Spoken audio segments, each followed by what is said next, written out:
Price every Monday of the season. It's our way of saying thank you for your service. But heads up, this offer is only valid on Mondays. One discount per reservation and can't be booked online. Call to book your adventure today. Hellgate Jet Boat Excursions, where adventure runs wild and we honor our heroes. Some restrictions apply. Visit hellgate.com for details. Finding that next great series to binge watch is fun, but your neck, shoulders, and body don't count that as me time.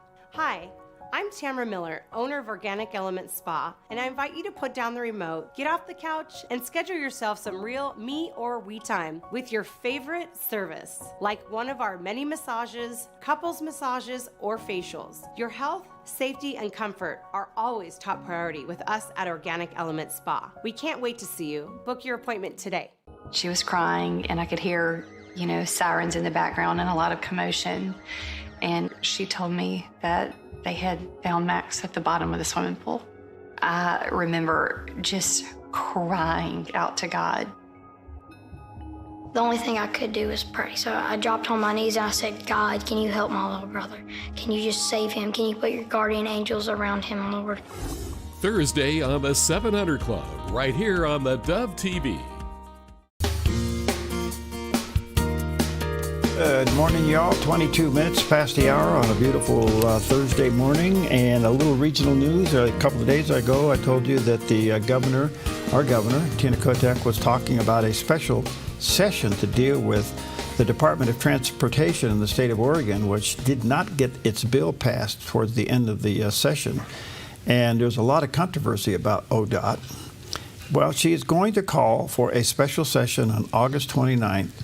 And here's what she's proposing. Are you sitting down, folks? Mm-hmm. She is proposing to a 6 cents state gas tax hike, higher registration and title fees, and doubling the tax Oregon workers pay to support public transit.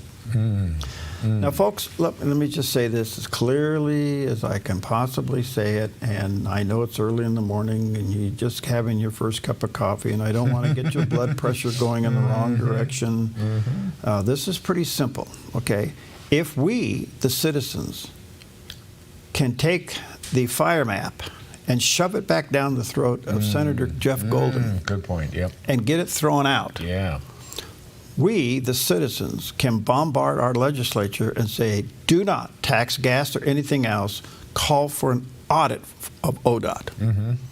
And we need to be writing letters and emails to every legislator, not just yours. Now, let me say this. Be careful. Be nice. But they represented you. And if we could get the fire map thrown out, there is no reason why we can stop this. And you do not want to tax gas anymore. It will kill the very thing that they go out and say that we need to protect, and that's the middle and low class. Right. Everybody pays that 6 cents. Right. And your cost of living just went through the roof. Your bread just went back up. Your milk just went back up. Everything you do just went back up to pay for that 6 cents. To an agency that has never been audited to find out what the problem is. Okay.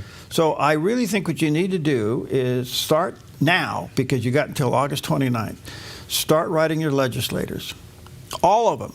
Go online, bring up the Oregon State legislative map, look at the Senate and the House, look at the D's and the R's, and send all of them the same email and say, no more taxes, call for an audit. I have a question. They did not get the transportation bill passed in session. Right. So now she's calling it back. Well, wait a minute. We live in a Democrat supermajority state. Why didn't it get passed? Because that shows you that this thing is so, that's a great question, by the way. This is so controversial that even the Democrats aren't comfortable with supporting it anymore. Okay. You have got to call this agency into accountability. Okay, so this really is in Democrats' hands. How can Republicans counter this as they get called back in? And what's the likelihood of now swaying these Democrats that already said no to this to get them on board? Because most of them, especially in the House side, are up for re-election. Okay? This will become their fire map. Okay. Oh, yeah. Okay, so to speak. Yeah. And the point is, if you're going to raise gas taxes, you raised everything in the state. universally, you raise the cost of living in this state. Yeah, true. Everything. Yeah. So this cannot happen. I just really think what they ought to just seriously say, no, we're not going to fund the DOJ anymore, or the DOD anymore. We're going to call for an audit. And if people lose their job, they lose their job. And I would start at the top, not the bottom, because the top management caused this problem, not the guy out filling the dirt in the pothole. Yes. So the top management needs to go. Okay. I mean, this is just... Well, we talk about... This is just business 101. Right, but we live on the left coast, and the left coast is solidly blue. The left coast has some of the highest gas prices in the country. Right. Can we get a chart that explains to us what kind of taxes we're already paying on a gallon of gas? It would choke your head. It's ridiculous. And to add 6 cents to this, folks, I'm telling you, I'm just trying to communicate this without being ridiculous.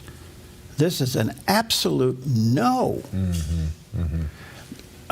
Go with the layoffs, but I don't think the layoffs ought to be down with the workers. The layoff has to be at the top, who did not manage their resources that they had. And they're always going to come back, well, we are demanded, we have to do this, and we got to fix bridges, we got to do this, we got to do potholes, we got to put up more signs, more lights, and all this.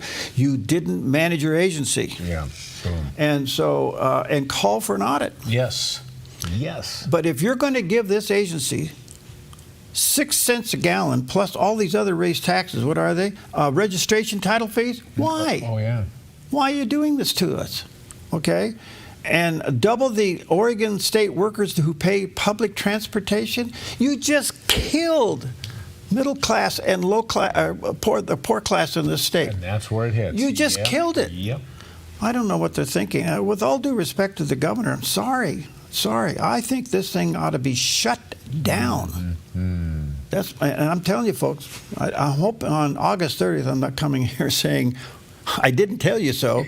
I'm telling you. Right. Yeah. Start communicating with your legislators, your senators, and your House members. And listen, don't limit yourself just to the ones who represent you.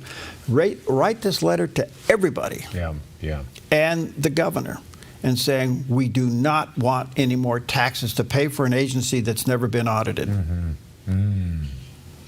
Did I make this clear enough? Yeah, I love it. Okay. Go. By the way, Go. more to come over the next 30 days, because I'm not going to let this go. Well, yeah, rightly so. Yeah. Okay. All right, let's take a look at satellite images. There we are. Okay. Severe clear. Lots of clear out there. Mid-90s today, low 90s tomorrow, and then dipping down into the mid-80s for the weekend. Looking good. Then starting to rise up a little bit next week, but not too hot. So all in all, very seasonable. And today's our warm day, so it'll start backing off. Enjoy it out there. Well, the collusion part of the Russian collusion story seems to be changing, doesn't it? Yeah, quite a bit. And on Fox Business' Mornings with Maria, former federal prosecutor Jonathan Fahey weighs in on the declassification of the Russian collusion documents and Barack Obama's response to the allegations. It's pretty amazing, and the fact that there's still, things are still coming out now showing this is also amazing that it's taken this long. But what it really does show is that, the apparatus, the establishment apparatus and the Democratic Party did everything they could to undermine President Trump's candidacy and also his presidency. And, President Trump talked about the Steele dossier, which was the impetus for a lot of this stuff, was paid for by the Clinton campaign. And remember, they marked it as a legal expense, something that they later say, when Donald Trump marks something a legal expense, it's a major investigation. All of this stinks. And what's interesting about Obama's statement, he doesn't address the fact that Democrats were campaigning on this in 2018, including himself talking about, Russian interference and keeping our elections safe, when they knew the Russians didn't do anything more than they ordinarily did in elections, but they wanted people to think that the Russians not only interfered but changed vote outcomes and things like that, which was, they never had evidence of that, but they wanted the American people to think that, so they always insinuated that, and they use these terms like meddling and colluding, which aren't even legal terms. It's like they just constantly, there was this constant drumbeat and really undermined their Trump presidency, Trump 45 presidency in so many ways. It's so disgraceful. President Obama would be far better off to take a little more humility and say, hey, there were a lot of mistakes made during our presidency, and the Democratic Party can learn a lot from that. But instead, they're almost doubling down because Donald Trump was never in their club, never in the establishment, and they did everything they could to delegitimize him at every step from the campaign to his presidency. Well, this is just going to be really messy for the next many months as they go down there. Somebody said the other day, as this information goes over to the DOJ and its process, and if it rises to the level of potential indictment, that the DOJ ought to request to the president, again, I don't know where the power play is here, that all of the people, all of the actors named in this case have their visas revoked. Oh, yeah. Wow. Okay. Okay. But I'm going to sign yours. I think you ought to. I think a good world tour do you look good. That's not a bad idea. Thank you. Hey, do you think Obama will ever testify on this? That is a great question. I personally, I doubt it. I think he'll take executive privilege. I don't know if he can. He's not in office. But he was. I don't. That's a good point. He's not in office now. He's a citizen now. Right. But this was under the umbrella of when he was president. So I wonder if it's criminal. That's different. Yeah. So. Yeah. I don't know. Stay tuned as the stomach turns. We'll be right back. I will shout it to the sky. I will tell them what you've done. And when the people ask me why I live my life this way, I want. Come fall in love with Northridge Senior Living, where contemporary sunlit interiors meet old world elegance. Walk through our lovely hallways and enjoy the fun staff-led activities. Forge lasting friendships with other residents and our exceptional caregivers. Dine in style. Gather near the fireplace under breathtaking chandeliers. Our reasonably priced apartments are spacious with private balconies. Northridge is Christian-owned and operated, pet-friendly, and only 2 blocks from Asante Rogue Regional Medical Center. On-site 24/7 in-home care is available. We also offer senior adult daycare where your loved one can spend the day with us and the evenings with you. Northridge Senior Living, your home. Hey, it's your old car here. Remember me? Remember us? You barely even turn me on anymore. It's clear you don't need me, but that's perfectly fine, my friend, because you can choose to give this old car new purpose and donate. There are incredible nonprofits out there that accept cars just like me. So call or donate online. Donating a vehicle is easy, the pickup is free, and your gift is tax deductible. God's eternal power and divine nature are seen in creation. But in a world blinded by darkness, the Life Outdoors is here to pull back the veil. The mountains don't lie. Truth leads to Jesus. Wake the wild within. Transformed is a groundbreaking series that every week takes you behind closed doors to witness biblical counseling with real people facing real issues. Watch Mondays and Thursdays only on the Dove TV.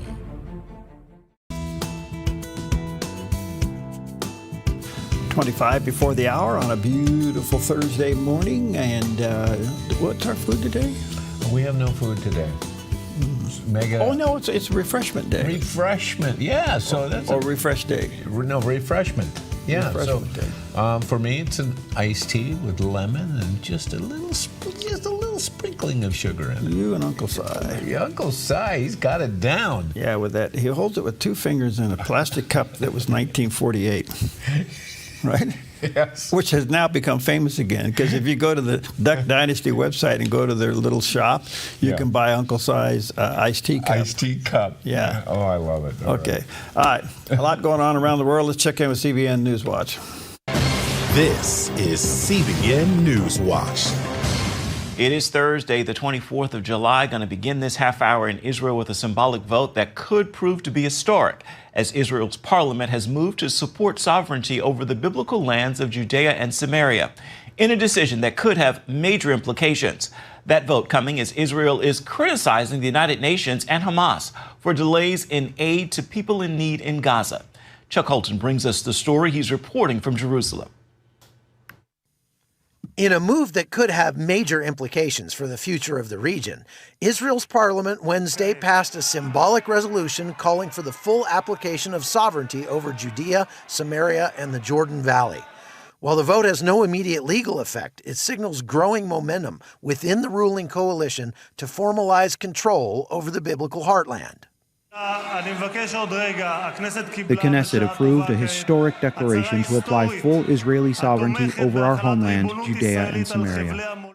More than 700,000 Jewish Israelis now live in those areas, while nearly 3 million Palestinians remain under Israeli military law. The motion follows last year's resolution opposing a Palestinian state and could mark a turning point in Israeli policy. While eyes remain on Judea and Samaria, Gaza continues to dominate international headlines. Israeli officials say they're doing everything possible to get aid to civilians, but accuse Hamas of blocking deliveries and the United Nations of refusing to cooperate. Let me start with the facts and not the fiction. In Gaza today, there is no famine caused by Israel. There is, however, a man-made shortage engineered by Hamas. Now, too often, the full story is not being told. This suffering exists because Hamas has created it. He noted aid is delivered through two channels: the Gaza Humanitarian Foundation, which has delivered tens of millions of meals to civilians, and UN-coordinated shipments of raw materials delivered to Gaza bakeries and communal kitchens. President Isaac Herzog visited Gaza Wednesday to inspect military progress and the humanitarian situation. We are acting here according to international law, providing humanitarian aid according to international law, and those trying to sabotage the humanitarian efforts are Hamas and its people who are spinning this to prevent our forces from dismantling infrastructures that could harm us and our citizens. Despite over 950 aid trucks cleared and ready for distribution inside Gaza, the United Nations continues to refuse to work with the IDF. Israeli officials say the UN is more invested in bashing Israel than feeding hungry Gazans. Meanwhile, the IDF has concluded an internal investigation into last week's strike on Gaza's only Catholic church. They say the building was hit by a misfired artillery shell caused by a technical malfunction, not a targeted attack. But that hasn't stopped recent accusations that Israel is persecuting Christians. There is no crisis. Where there is a crisis is that the pro-Hamas movement are trying to engineer a crisis. This is purely an engineered crisis. We take our relationship with the Christian community extremely seriously. Israel is the only country where the number of Christians are increasing. It's the only country in hundreds of miles in any direction where Christians are free to practice their faith freely without restrictions. Outside Gaza, regional tensions remain high. An Iranian Navy helicopter confronted the USS Fitzgerald after it neared Iranian waters in the Gulf of Oman. The aircraft reportedly issued a warning before the destroyer threatened to shoot it down, the first confrontation since the 12-day war ended mid-June. And ceasefire talks between Israel and Hamas may be inching forward. President Trump's special envoy Steve Witkoff arrived in Doha with hopes of securing a deal that could include a humanitarian corridor and the release of Israeli hostages. An answer from Hamas may be forthcoming as soon as today. From Jerusalem, I'm Chuck Holton for CBN News. I want to continue our coverage there, and for now, our Middle East Bureau Chief Chris Mitchell is joining us. So, Chris, let's begin with this symbolic vote in the Israeli parliament on taking sovereignty over the biblical lands of Judea and Samaria, which is often called the West Bank. What did this resolution say? Well, if I'm going to read just a part of it, it says Judea, Samaria, and the Jordan Valley are inseparable parts of the land of Israel. the historic, cultural, and spiritual homeland of the Jewish people. Many people may not know where Judea and Samaria is. It actually includes Jerusalem, and this is the biblical heartland of Israel. If you read your Bible, you're going to be talking about Abraham and Joshua and the patriarchs. The road of the patriarchs, called Route 60 right now, goes right through Judea and Samaria. And so this is exactly what Israel is claiming. This is our biblical heartland. This is our ancestral heartland, going back over 3,000 years, almost 4,000 years to Abraham. A very symbolic vote, but actually it keeps the momentum going that has been in the Knesset and other places. Actually, many Christian Zionists are advocating this as well. Even Ambassador Huckabee, during his confirmation hearing, said that he would advocate too for Judea and Samaria, but certainly he would go along with whatever the president says would be U.S. policy. Well, there you go. This is really interesting that they're now trying to bring that back in. Yeah. So, you know, what's happening in Israel is about as active as what's happening out of the Oval Office. Every time you turn around, there's something else, you know, there's another issue. Yeah. So, pretty interesting. All right, good morning to you. Talk about interesting is the head psych at the Jerry Bilden Psychological Center. A look at our weather from Grange Co-op. Today in northern Oregon and southern Washington, sunny skies with daytime high temperatures in the mid to upper 80s for Vancouver, Portland, and McMinnville, and near 90 around Wilsonville, with lows tonight in the mid to upper 50s. Moving down the Willamette Valley, sunny with highs in the upper 80s for Salem and Albany, mid 80s in Corvallis, and near 90 in Eugene, with a calm wind becoming west-northwest around 6 miles per hour this afternoon. More sunshine across the central Oregon high desert, with daytime highs in the low 90s for Prineville and mid to upper 80s for Bend and Sun River. Over in Boise, Idaho, continued sunny and hot with highs in the mid 90s. Mostly cloudy this morning along the Oregon coast, then decreasing clouds with daytime high temperatures in the mid to upper 60s for Coos Bay and Port Orford, mid 50s in Brookings, and near 59 in Crescent City, California. In southern Oregon, sunshine for the Rogue Valley with daytime highs in the mid 90s for Grants Pass and Medford, and near 91 in Ashland. In the Klamath Basin, a chance of showers and thunderstorms with highs near 90. Into Northern California, a chance of showers and thunderstorms in Wairika with a high near 93. Sunny from Redding with a high in the low 90s through Chico near 89, and Sacramento in the mid 80s. In the Bay Area, patchy fog, then sunny in low 70s in Santa Rosa, becoming sunny in Napa with a high near 73, a slight chance of drizzle in San Francisco, then sunny in mid-60s, and today in San Jose, becoming sunny in 76. A snapshot of your Thursday weather from Grange Co-op. And a beautiful shot of our valley this morning as the sun comes up, so be careful, it's still hot and dry. Well, an ancient archaeological wonder lost for hundreds of years was rediscovered on this day in history. On July 24, 1911, American historian Hiram Bingham laid eyes on a site that would stun the world, Machu Picchu, the ancient Inca city hidden high in the Andes of Peru. Tucked away northwest of Cuzco, Machu Picchu is believed to have been a royal retreat for Inca leaders, forgotten by the outside world after the Spanish conquest of the 1500s, but preserved in memory by local indigenous families. Bingham arrived with a small team searching for the lost cities of the Incas. Guided by a local farmer and an 11-year-old boy, he climbed the misty ridge of Machu Picchu and was met by an incredible network of stone terraces and temples, an untouched wonder. His discovery sparked global fascination. Bingham wrote a best-selling book, and soon thousands were trekking the Inca Trail in his footsteps. Today, over 300,000 visitors a year explore Machu Picchu's breathtaking ruins, 5 miles of ancient architecture that continue to captivate the world over a century after their modern rediscovery. Wow. I'd like to see it. I would too. Yeah. Question, how'd they move all those rocks up there? It's a lot of climbing, isn't it? That's higher than Mount Ashland at the top of Mount Ashland. There you go. Yeah. Wow. Man. All right, the other day I had Scott Walter on. He's quite a guy, and we were talking about various things. And I asked him, I said, do you think the cutbacks at the U.S. Aid Department and other organizations that now DOGE had come up with, how threatening are these cutbacks to NGOs? What's an NGO? A non-government organization, which ends up becoming a, well, I don't know how else to say it, a money laundering source to go to left-wing organizations. It's our money. Yeah, well, no, it's our investment. Oh, wow, that's right. I forgot that word. It's our 6 cents gas on Oregon that's tax. an investment, to fill potholes. Anyway, here's what he had to say. I know exactly the answer to that because just a few days ago, I was testifying to the House Judiciary Committee, right? Actually, to a subcommittee of it, its tiniest little subcommittee, about the federal funding of lefty nonprofits. And it's only, as I said, the subcommittee, but the full committee's ranking member, right? Jamie Raskin, very powerful, very important Democrat.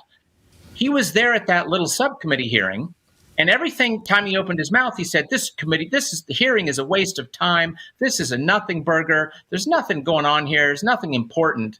And of course, he was sitting there for every second of that hearing about should we be cutting those federal gravy train cash. So his presence belied what he was saying. If it was unimportant, he wouldn't have been there. So indeed, the left is terrified that the Trump administration is going to cut their funding and the Congress is going to cut the funding of these nonprofits that soak up your tax dollars, to go fight for abortion in Guatemala or something ridiculous like that. Yeah. More to come as this stuff gets uncovered. All right, we'll take a quick refreshment break, and it can be anything you want it to be. So the back row is your glide. 'Cause Morgan just won't do dance. You don't have to know how to. Ever since Grace got you.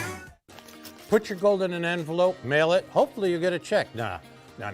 Father and son jewelry, bring your gold in. We weigh it, we check it, we make you the offer. Or turn your something old into something new. Whether it's an idea, a picture, or a piece you want to duplicate, we can melt it down and make it for you. If you find your perfect piece in store, trade your something old for something new, and you always get a little extra. Visit Father and Son Jewelry, 5 generations of family in Medford. Stewardship begins with the knowledge that nothing belongs to us, but everything belongs to the Lord. This helps us to run a business not in the fear of lack, but in the assurance of His care and provision. Such a perspective eliminates the drive to sell and replaces it with a heart that says serve. This begins with serving our clients and coworkers with integrity and genuine care.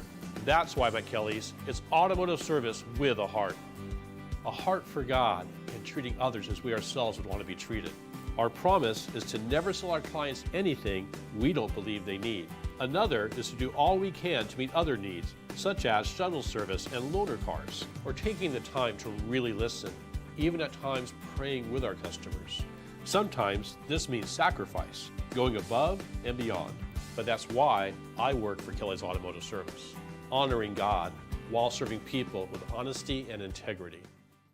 Have you seen Mornings on the Dove? Iran did attack Israel yesterday, and that has escalated. This is the cost of freedom and liberation. It doesn't minimize the pain and the suffering here and the death. G7 is interested in monitoring their program. Trump says, we're way past that. Yeah. We're eliminating it. Dads have power in their words. Wake up to information. Mornings on the Dove, weekdays. All right, welcome back to The Zone. The Zone. Yeah, I like that. I'll call it The Zone. Yeah. Anyway, good morning to you. Yesterday, the president, is saying, we are going to be the leaders in AI. Yes, yeah. Okay. Yeah. Well, he has a way of getting out in front of the parade pretty fast. Yeah. So co-founder, it's Compute Exchange co-founder, CEO Simon Bokev, was on Fox News talking about the president now supposedly taking the global lead in AI. What does that mean? Yeah. Here's what he said. It really is a great day because for the first time ever, we're expecting a comprehensive American AI strategy to help define what is going to be the defining technology for our generation and probably for this century. And the reason that the average American should care is because this is not just a victory moment for those of us like myself in the tech sector who believe there's too much regulation that's stifling AI innovation, but it's also because the principles that we're expecting to hear President Trump describe in his AI action plan benefit the average American. And those three principles that I'm hoping to hear today are, first, a lot of Americans have heard about the impending job disruptions that AI is going to create. There are going to be disruptions. But what I expect to hear today is that there's also going to be massive investment in upskilling blue-collar workers in manufacturing, which we need incredibly more of, right? Plumbers, electricians, and other manufacturers who help build these massive AI data centers, which is, by the way, the second pillar I'm expecting to hear about today, is a real investment in an American-first approach. I think the third reason that the average American should care is because America First doesn't mean that we're closing in on ourselves. In fact, it means quite the opposite. We're going to go out and counter China, and as President Trump shared in the clip that you just showed, we lead, American companies lead in technology dominance across the stack, from chips all the way to the leading AI models. And to me, that's a victory for all of us. Well, I think when you look at the amount of companies that are bringing their high-tech engineering to the United States, that he's able to use tariffs to attract them to come here. Japan was $550 billion. Yeah. Okay, you got the ones that went to Texas. In the last couple of months, he's brought billions of dollars of business, and most of it's in the tech world, or at least automation world, as it relates to manufacturing. This is a big deal. Yeah, I think it is. Yeah. Now, for us old people, we kind of go, huh? Whew, that went right by us, you know. Yeah. But that's the future. Yeah, and of course we've been hearing about disruptions in the workforce and such because of AI. But he brought up good points again. The trades. There's going to have to be people to build these things. Well, you got to trade. You got to have heating and air. You got to have sinks and showers. Yeah. It's interesting that you mentioned that. I had a whole HVAC system installed. Ours went down, and there was a whole crew out there yesterday installing. There wasn't any AI involved at all. They were out there working in the heat, and they got it done. Was it Tom and crew? Yeah, it was wonderful. Yeah. It was wonderful. They do a great job. Yeah. Oh, how was that for a plug? Yeah. All right. I don't know. If I can handle it, you can handle it. An hour of Bob Just coming up. I can't wait. Wow. All right. You get your beverage. Here we go. I love it. Okay, well, here's a rescue story that started out as a fun float down the river. On a sunny day in Alberta, two university students, Anna Glegg and Ava Haddad, were peacefully canoeing down the Kananaskis River until something unexpected blocked their path: a horse. Looking closer, they spotted the real problem: a foal trapped in deep water, struggling to keep its head above the surface near a bridge support. Without hesitation, the students jumped into action. Glegg, a former lifeguard, swam out to support the foal, while Haddad paddled and pushed. He didn't fight us, Haddad later recalled. He just let us help. After getting the 90-pound foal safely to shore, another issue arose. Its mother had disappeared. Each time the women tried to leave, the foal followed them back into the water. So they did the only thing they could: tuck the foal into their canoe. He even took a nap wrapped in a life jacket. Eventually, they reached someone from a nearby First Nations community who reunited the foal with his mother. A life saved, all thanks to two paddlers in the right place at the right time. Oh, my God. How about that? Now, I've floated down the Rogue River a lot of times. I've seen some interesting things, but no horses in there. Wow. Yeah. And it was interesting how the mother walked out into the river, and they were like, what's going on? Until they saw the foal drowning. All right, so they saw the mother, then she disappears. Right. While they're doing the rescue, all of a sudden the mother disappears. Wow. And so they don't know what to do. They load up the foal in their canoe, and the foal goes to sleep. Oh, God. Well, the poor little thing was exhausted. Yeah, no kidding. Right place. I guess it just went too far out and got caught in the current. It must have, yeah. I would imagine. But wow. Yeah. Good footage. All right, good stuff. Well, listen, Bob's coming in, but we're talking about something I think is pretty important: faith, family, and community. Which are his three hot topics. But the question is, there is such a I don't know if I can use the word resurgence or interest or an awakening of the importance of the family unit. So much is pulled against it, and more people are now saying no to the culture, no to technology for the sake of their family. You know. So, is this a movement? Can it be, restored?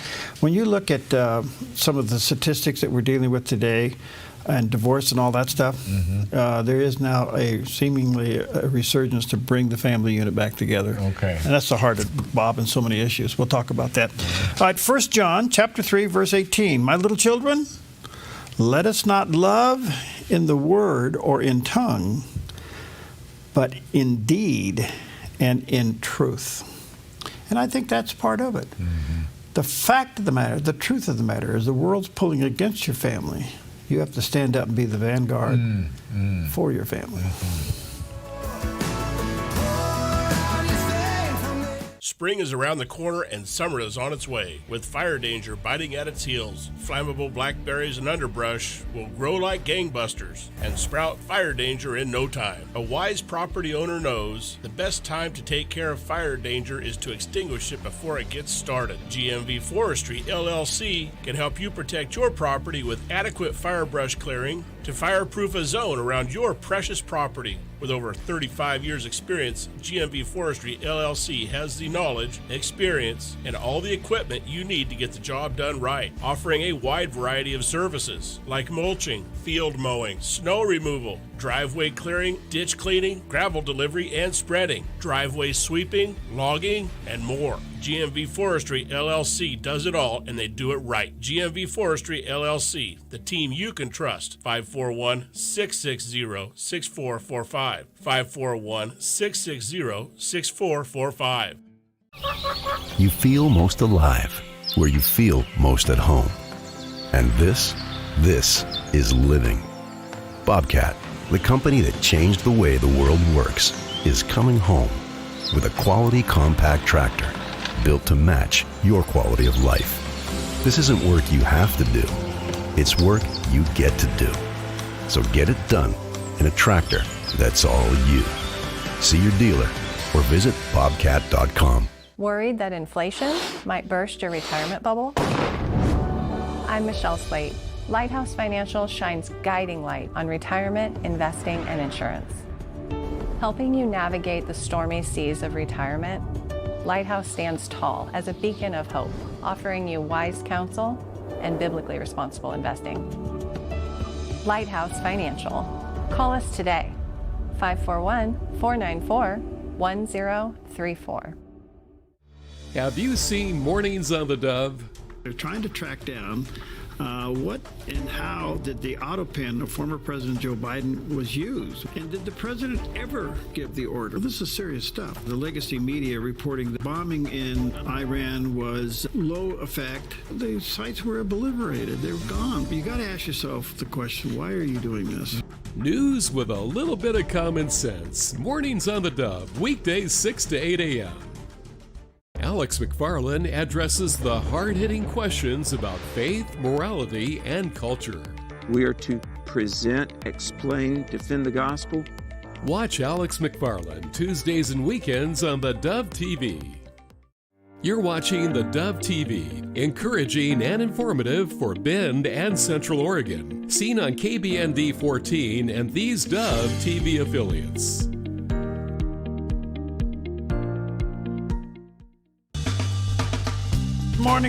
Good morning. Welcome to Mornings on the Dove, on the couch with Jerry Bilden. Right here. Yes, sir. Oh, what a way to start your day. Yeah. Oh, man. This is where you bring all your troubles, and Jerry will analyze them. Good luck. And when you're done, you might be worse off than when you started. No, the whole point is that when you come in with certain problems, you leave with a whole nother perspective of problems.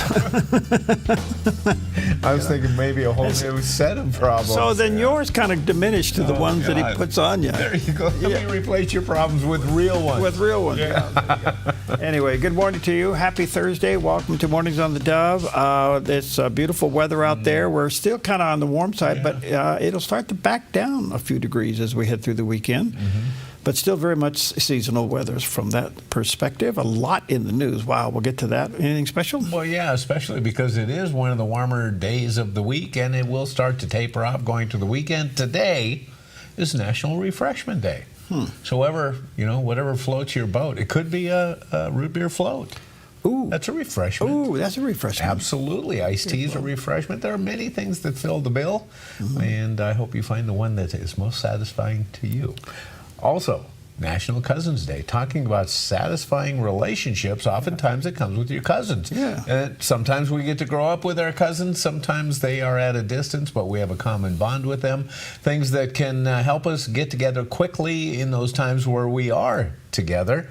I was lucky enough to grow up next door, and I lived in a small, little farm community, and all my cousins were close. Okay. And it was just something that, we kind of took for granted. Yeah. Were you close to family like that? Well, we had cousins. They weren't in the same town, but they were close by. And it's amazing when you get together with your cousins. Because now we're all up in age, and yeah. And you know what you always say? What? Remember when? Yes.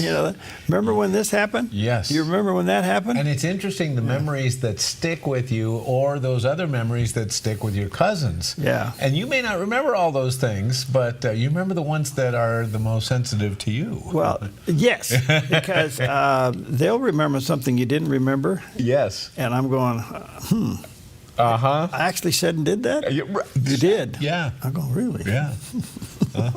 Okay. Have fun with your cousins today. All right. All right. It's also National Drive-Through Day, talking about the, 28-foot miracle? The 28-foot miracle. Yeah. Order hamburger, drive 28 feet, and pick it up. And pick it up. And what a phenomenon it has been. It's been around the United States for a number of years. Have you noticed a new trick for drive-through now? No, what? Especially at the coffee kiosk. What? They come out with an iPad and they take your order. I have seen that. And you're 5 cars back. Yes. Guess what? You're stuck. You are. Yeah, because now they have your order. You have your order. Right. You know what I've done? I don't know if you've done this. I've pulled into one of the coffee kiosks before, and there was a line, and as I sat there, I didn't know what I wanted, so I whipped out their app, and they had a special that popped up right in front of me. I went, this is awesome. Look at this. Just as they came with the little iPad next to me, I said, I'll have that. Okay. It was like, it kind of works. Do you get hot or cold? It depends on the season. I'm a black coffee guy. Yeah. And so 99% of the time, that's what I'm looking for. But, there are days like we're going to have today. Yeah. You just want something a little cooler, maybe a little bit of sweetness to it. That's all good. You're the man. Once in a while. Anyway, it's also National Amelia Earhart Day. We talk a lot about Amelia Earhart and the mystery involved in her disappearance. Can we find the plane? And, it'd be interesting to see what happens if they do. Well, there's a new expedition. They are going down there. They're going down there. They're going to do a fine-tooth comb search. Yes, yeah. They have some satellite images of an island in the Pacific, and it looks like right in a lagoon off the island, there might be something in the water that resembles a plane. And so I think the only question is, if they do find it, what are they going to do with it? Because there was talk about returning it back to the university that funded her. And I thought, well, wait a minute, this is kind of like the Titanic, isn't it? It's kind of a burial site. Well, see, this is a good question. I don't know the protocols there. I do know on maritime there is a different set of respectful procedures. Okay. You leave it alone, such as the Titanic, and such as military ones. Remember they found that ship that went down and had the Jeep on it?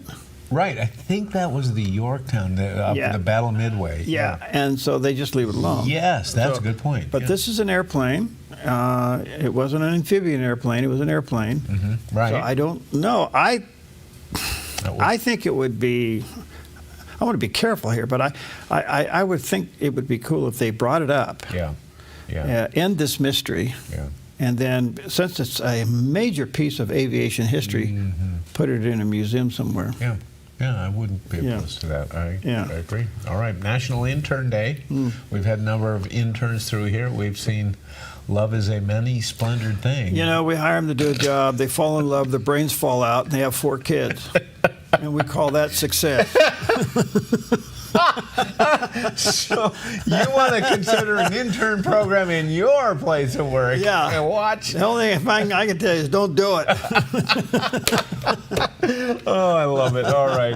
And finally, when you think of strong national brands in business and the most powerful brand in the world, you might think of maybe an auto manufacturer, a software manufacturer, maybe Apple or Microsoft, but no, you would need to think about Lego.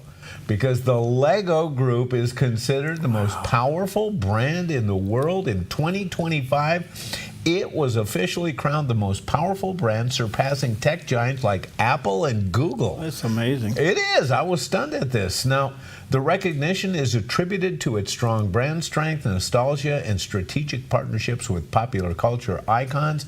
And additionally, there is a fun fact that there are more Lego minifigures than all the people on Earth. Really? Highlighting the brand's immense popularity. And I think anybody who has had kids has had at least a small portion of Legos come into their house.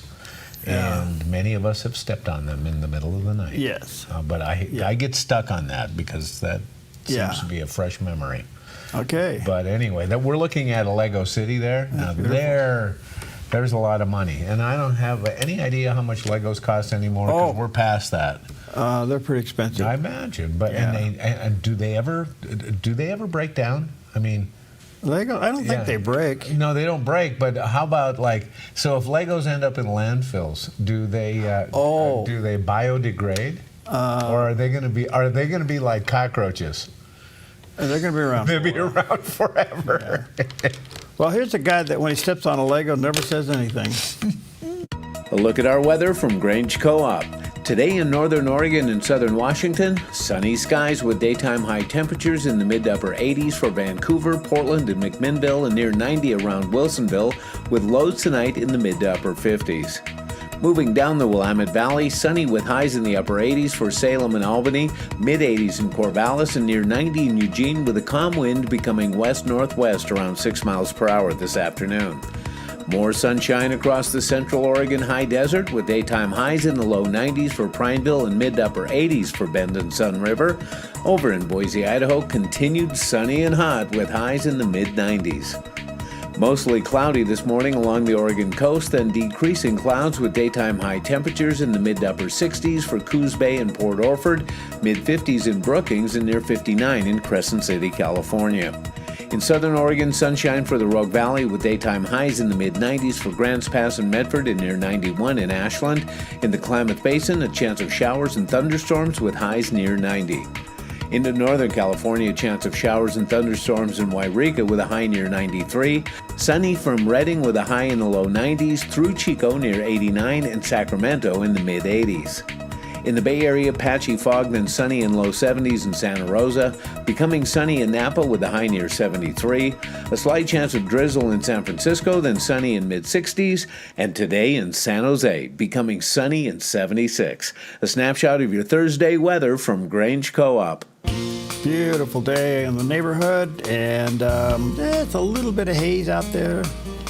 I would say it's a combination of heat and smoke. So be careful, be careful. It was kind of mild last night. Yeah, it was kind of nice. Yeah. They got the temp back down, got the house cooled off, everything was open, nice little breeze going through, but get ready to close it all up and turn everything back on because it's going to warm up today. All right. Well, there is a topic that many books have been written about. There have been seminars and conventions and everything. People are interested when they hear how to be successful.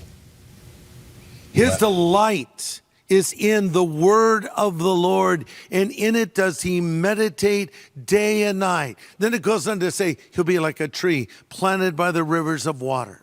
His leaf shall not wither, and whatsoever he does shall prosper. Happy is that man. You want to be a happy man? You want to be a happy woman? Read the word of God. It says meditate in it. In Eastern meditation, one seeks to empty their mind. In biblical meditation, one fills their mind with the Word of God. This is how you're going to grow spiritually. This is how you will be able to resist temptation. We're told in the Psalms, how shall a young man cleanse his way? Answer, by listening to what the Word of God says. So you need to read the Bible every day because Scripture says, study to show yourself approved unto God, a workman that does not need to be ashamed, rightly dividing the word of truth. Listen to this. Success or failure in the Christian life depends on how much of the Bible you get into your life on a regular basis and how obedient you are to it. I'm going to repeat that. Success or failure in the Christian life depends on how much of the Word of God you get into your life on a regular basis and how obedient you are to it. Well, a big amen. A big amen to that, because a lot of people are confused about what success really is all about. And he hit it. You know, I think you just, well, I don't need to get off on that. Amen, Lord. Pastor Greg, thank you. Amen, Greg. Okay. All right, good morning to you. Let's take a look at some of the top stories. And as we mentioned the other day, the releasing of it was classified information, now it's been declassified as to what they call now the Russia collusion hoax and all that stuff that went back on between 2016 and 2017 is being released. Tulsi Gabbard, who heads up the National Intelligence Agency, she is now describing the cover-up of Russiagate as a major issue in American history, and she's now releasing the information and sending it over to the Department of Justice for possible, I don't know what it ends up in an indictment or not. Yeah, I don't know. Now, here are the key players. Okay. There are many of them. Former President Barack Obama, his CI Director John Brennan, his then Department of National Intelligence James Clapper, and then it goes down into the FBI with James Comey, and then there's a list of other people there too. Apparently, they literally colluded in December. So the election took place in November, and then the inauguration took place in January. So in between that, in December, so President Barack Obama was still president. President-elect Trump had not become president. They colluded in the White House, I think it was December 9th, what they were going to do to see if they could thwart his election. Yeah. And they came up with all kinds of stuff, knowing that the information and everything they had was bogus. And so the question is, does this rise to the level of indictments? We'll see. Well, I don't know if it does or not, but if this is true, this makes Watergate look like a walk through a candy store. Oh, yeah. Oh, man. So hold on, folks. This story's not going away. Of course, the left is going crazy. Former President Barack Obama's office saying this is outrageous. You'd even go down this road. Yeah. I'm surprised, but maybe that's the defense. But one thing that's made clear to me, and until President Trump comes along, I don't think the Democrats have ever been in 100% defense mode. Yes. Now they are. They've never been in this position before. That's true. And so we'll see where this goes, but this has got a lot of problems with it. The president did win another little case yesterday. The Supreme Court is allowing the president to remove 3 Democratic members of the Consumer Product Safety Commission. So he's looking where he can to poke his fingers in, and he's removing 3 Ds from that commission.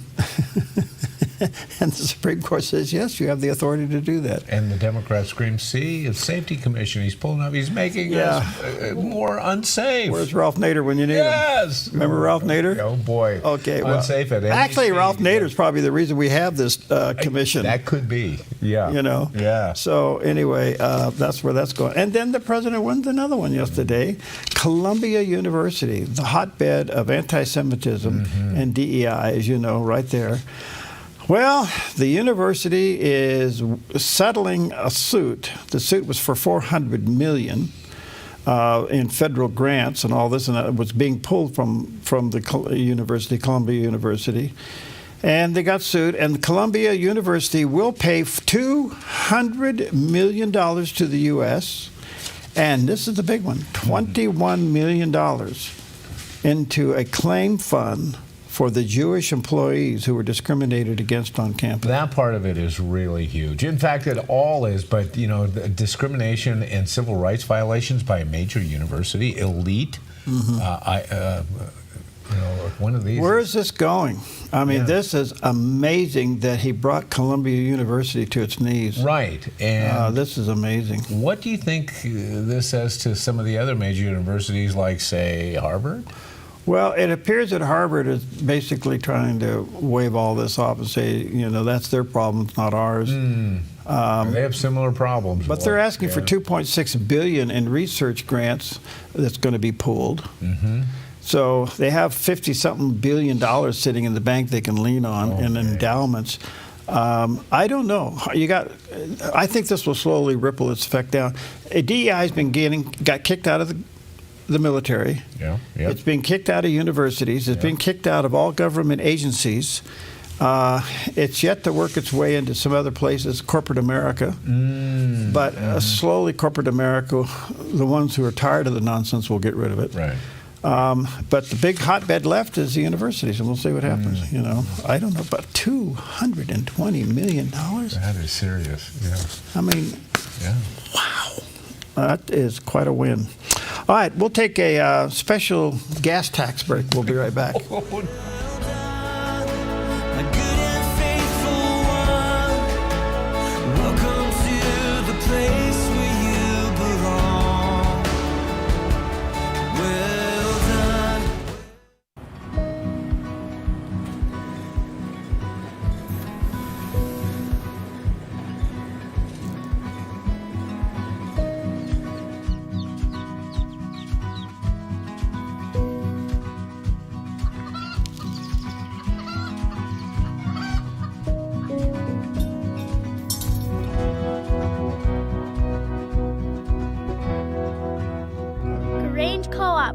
Big ideas grow.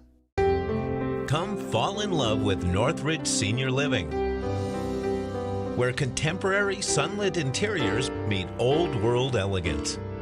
Walk through our lovely hallways and enjoy the fun staff-led activities. Forge lasting friendships with other residents and our exceptional caregivers. Dine in style. Gather near the fireplace under breathtaking chandeliers. Our reasonably priced apartments are spacious with private balconies. Northridge is Christian-owned and operated, pet-friendly, and only 2 blocks from Asante Rogue Regional Medical Center. On-site 24/7 in-home care is available. We also offer senior adult daycare where your loved one can spend the day with us and the evenings with you. Northridge Senior Living, your home. At Sweet Tea Express, we've got you covered. Order at the counter and our friendly service staff will do the rest. Burgers, salads, sandwiches, barbecue platters, sides, and more. Smoked, grilled, and served to perfection. Sweet Tea Express, breakfast, burgers, and barbecue. Hi, I'm the SOS Alarm guy, here to tell you about a great deal. SOS Alarm will not only beat any internet deal, but will install the system too. So burglars, beware. SOS Alarm for security and beyond.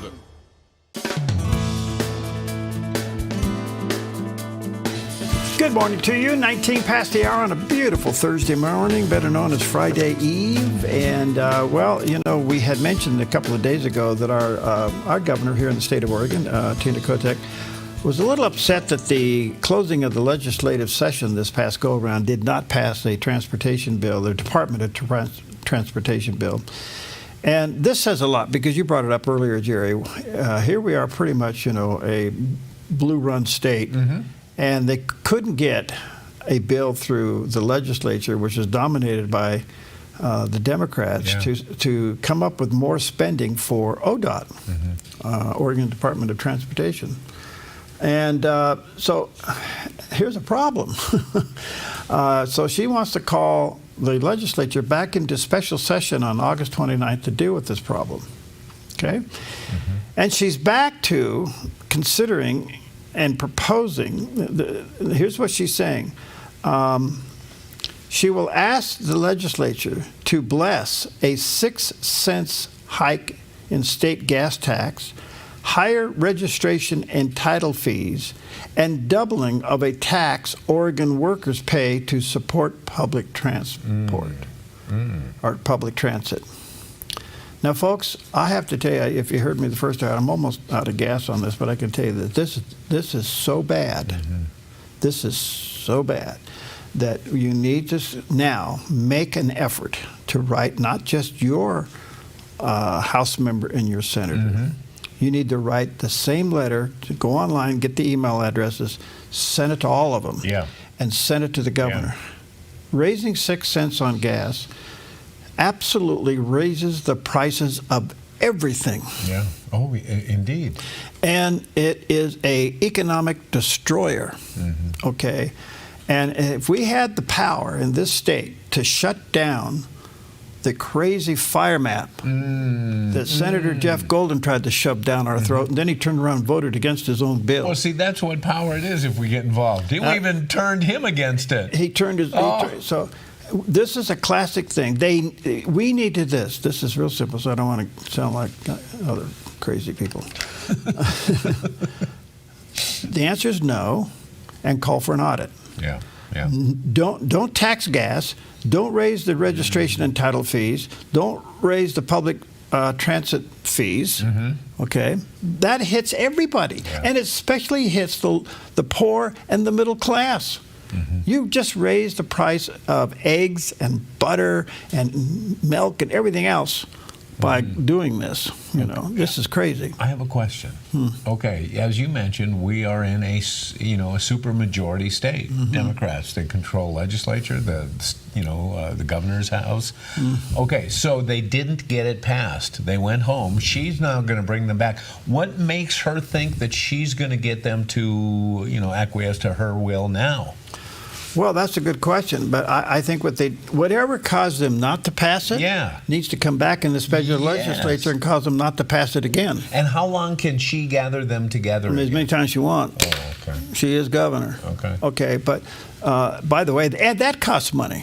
Oh, yeah. Oh, I'm sure. Okay, so the only thing I can think of, this is time that everybody needs to really let everybody know the answer to this question on anything that has to do with raising taxes to support an agency that hasn't gone through an audit, that we know's got a lot of problems. Look, ODOT needs some real thinning out at the top. If the higher echelon of ODOT allowed this mess to occur and they didn't give a warning sign to the legislature or anybody, and it could have been, I don't know, but the point being is they're out of money because of poor management. Right. They needed to audit this thing. But to your point, since it didn't pass in the end of the legislature, they ought to take that same spirit and bring it back into the special session and say to the governor, nice try, but no. Yeah, in fact, let's ratchet that spirit up by doing what you said. Audit. Get a hold of them. Get an audit. Yeah, well, get an audit, and demand it. Write your Congress. Boy, please, folks. Look, this. I'm telling you, we're driving business. We're making Oregon too expensive to live in. This has got to stop. So that's my 2 cents. I better stop before I get a nasty letter. No, you won't. No, we're on the couch with Jerry, so I'm sure I'm having some kind of an emotional, psychological meltdown. It could be. So what would you tell me to do? Have a refreshment. Such as? Whatever fills the bill. You know, iced tea is fine. Yesterday was vanilla ice cream. Vanilla ice cream. Oh, yes. Okay. Oh. All right, let's go to Wall Street. Okay. All right. And thank you, Preston, over at Smart Lawn. He helps us bring that. There's a smart guy. He's ask him if he wants 6 cents on the gallon. Okay, the Dow's not happy today. Off 213 points, almost 214 points. The Nasdaq is up a little over 8 points, and the S&P down a little over about 6.5 points. So kind of a mixed bag at the ringing of the bell this morning. In the meantime, gold still drops a little bit, 33.70, so it dropped below 34. Silver's kind of hanging in there at about $39, and crude oil's back. Look at it, almost $1, $67.24 up. So let me ask you: was the Russian collusion hoax all about an attempted coup of the president or incoming president of the United States? That word, coup. Yeah. is treasonous. Absolutely. Good point. Yeah. And in the writings from Tulsi Gabbard to the DOJ and to the public, that is the word that's being used, that this was a coup to thwart the will of the people. Yep. Is that a treasonous act? Yeah. And if it is, then it should be brought to justice. Absolutely. Well, Tulsi Gabbard addressed the White House press corps yesterday on the classified documents regarding the Obama administration and what she calls an attempted coup. Today we've released a declassified oversight majority staff report that was produced in September of 2020. The stunning revelations that we are releasing today should be of concern to every American. This is not about Democrats or Republicans. This has to do with the integrity of our democratic republic and American voters having faith that the votes cast will count. There is irrefutable evidence that detail how President Obama and his national security team directed the creation of an intelligence community assessment that they knew was false. They knew it would promote this contrived narrative that Russia interfered in the 2016 election to help President Trump win, selling it to the American people as though it were true. It wasn't. The report that we released today shows in great detail how they carried this out. They manufactured findings from shoddy sources. They suppressed evidence and credible intelligence that disproved their false claims. They disobeyed traditional tradecraft intelligence community standards and withheld the truth from the American people. In doing so, they conspired to subvert the will of the American people who elected Donald Trump in that election in November of 2016. They worked with their partners in the media to promote this lie, ultimately to undermine the legitimacy of President Trump and launching what would be a years-long coup against him and his administration. Okay, I don't know what they do with this. They can't deny it. Yeah. They're going to try to. Yeah. They're going to try to bury it as nonsense. But here it goes. And the word coup is out there, which is a treasonous term. And I don't know where this is going, but folks, let me just pre-warn you, this is going to be a long, drawn-out story. And I really hope that if there is there, that they quickly react to it so that it no longer stays in the rumor stage. Oh, yeah. That it gets to the action stage. Right. And apparently that's where it's heading. But this is serious as a heart attack. Well, it's going to the Department of Justice, so it should be interesting what develops. Okay, so here's another problem. What? The Epstein files now are delayed in Congress purposely. Yeah.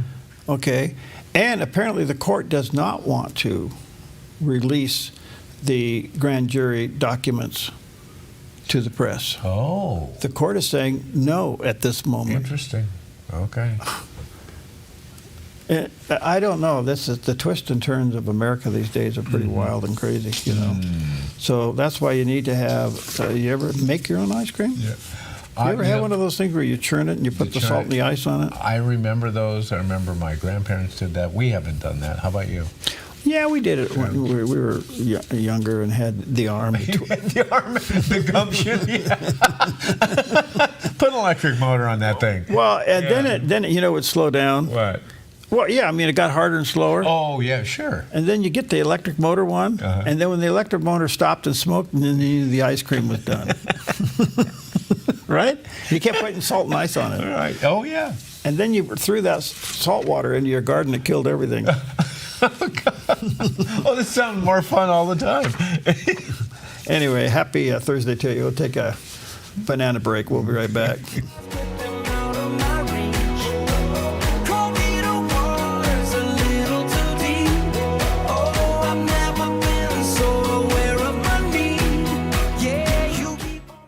Buying or selling a home can be stressful. It's one of the biggest decisions you'll make in your lifetime. That's why it's important to work with someone you trust, someone who has the right experience and knowledge of the market. Hi, we're Patrick and Paulina Leiser with Leiser Real Estate Group. And whether you're looking to buy or sell a home, our mission is to take the stress out of the transaction and make it as seamless and rewarding as possible. Contact us today. We look forward to working with you. Hellgate Jetboat Excursions is throwing it back every Thursday. Book one quick and scenic excursion at regular price and get the second ticket for only $19.59 every Thursday. Glide inches above the river, see the native wildlife, and experience the majestic views of the legendary Hellgate Canyon. Don't miss the best of the Pacific Northwest with our 2-hour excursion. It's Throwback Thursday all season long with our buy one, get one for $19.59. Call 541-479-7204 to book. Some restrictions apply. Visit hellgate.com for details. A ministry moment on the Dove. When I was a teenager, I remember I was taken to Johns Hopkins Hospital for surgery. I was frightened at the idea of being paralyzed for the rest of my life. I was only a kid. Well, they pushed my gurney into the old hospital lobby and parked me at the foot of this big statue. I looked up breathless. It was a massive marble figure of Christ with outstretched arms. At its base were the words of Jesus from Matthew 11. Come to me, all you who are weary and burdened, and I will give you rest. That day I was placed directly at the feet of Jesus, and I will never forget the warm embrace of his outstretched arms. I would replay that moment so many times, it became part of my healing. Friend, today, picture yourself at the feet of Christ, because he can lift your burden. A ministry moment on the Dove.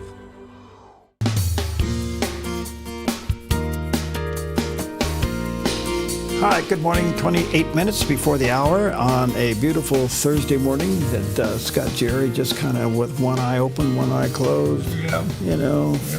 By the way, it's so nice to see you walking without a cane, without a boot. It's, you know what? But you got funny socks on. Yeah, I have one funny sock on. Okay. And in the words of my youngest grandson, he looked at me the other day and he says, Grandpa, you're almost a normal person. Oh, okay. Tell your kid to call me. What's that little guy's name? That one is Turner. Turner. Oh, I know your parents, Turner. Turner, call me. There's nothing normal about your grandfather. Nothing. All right, let's go to CBN News Watch. This is CBN News Watch. It is Thursday, the 24th of July, going to begin this half hour in Israel with a symbolic vote that could prove to be historic, as Israel's parliament has moved to support sovereignty over the biblical lands of Judea and Samaria, in a decision that could have major implications. That vote coming as Israel is criticizing the United Nations and Hamas for delays in aid to people in need in Gaza. Chuck Holton brings us the story. He's reporting from Jerusalem. In a move that could have major implications for the future of the region, Israel's parliament Wednesday passed a symbolic resolution calling for the full application of sovereignty over Judea, Samaria, and the Jordan Valley.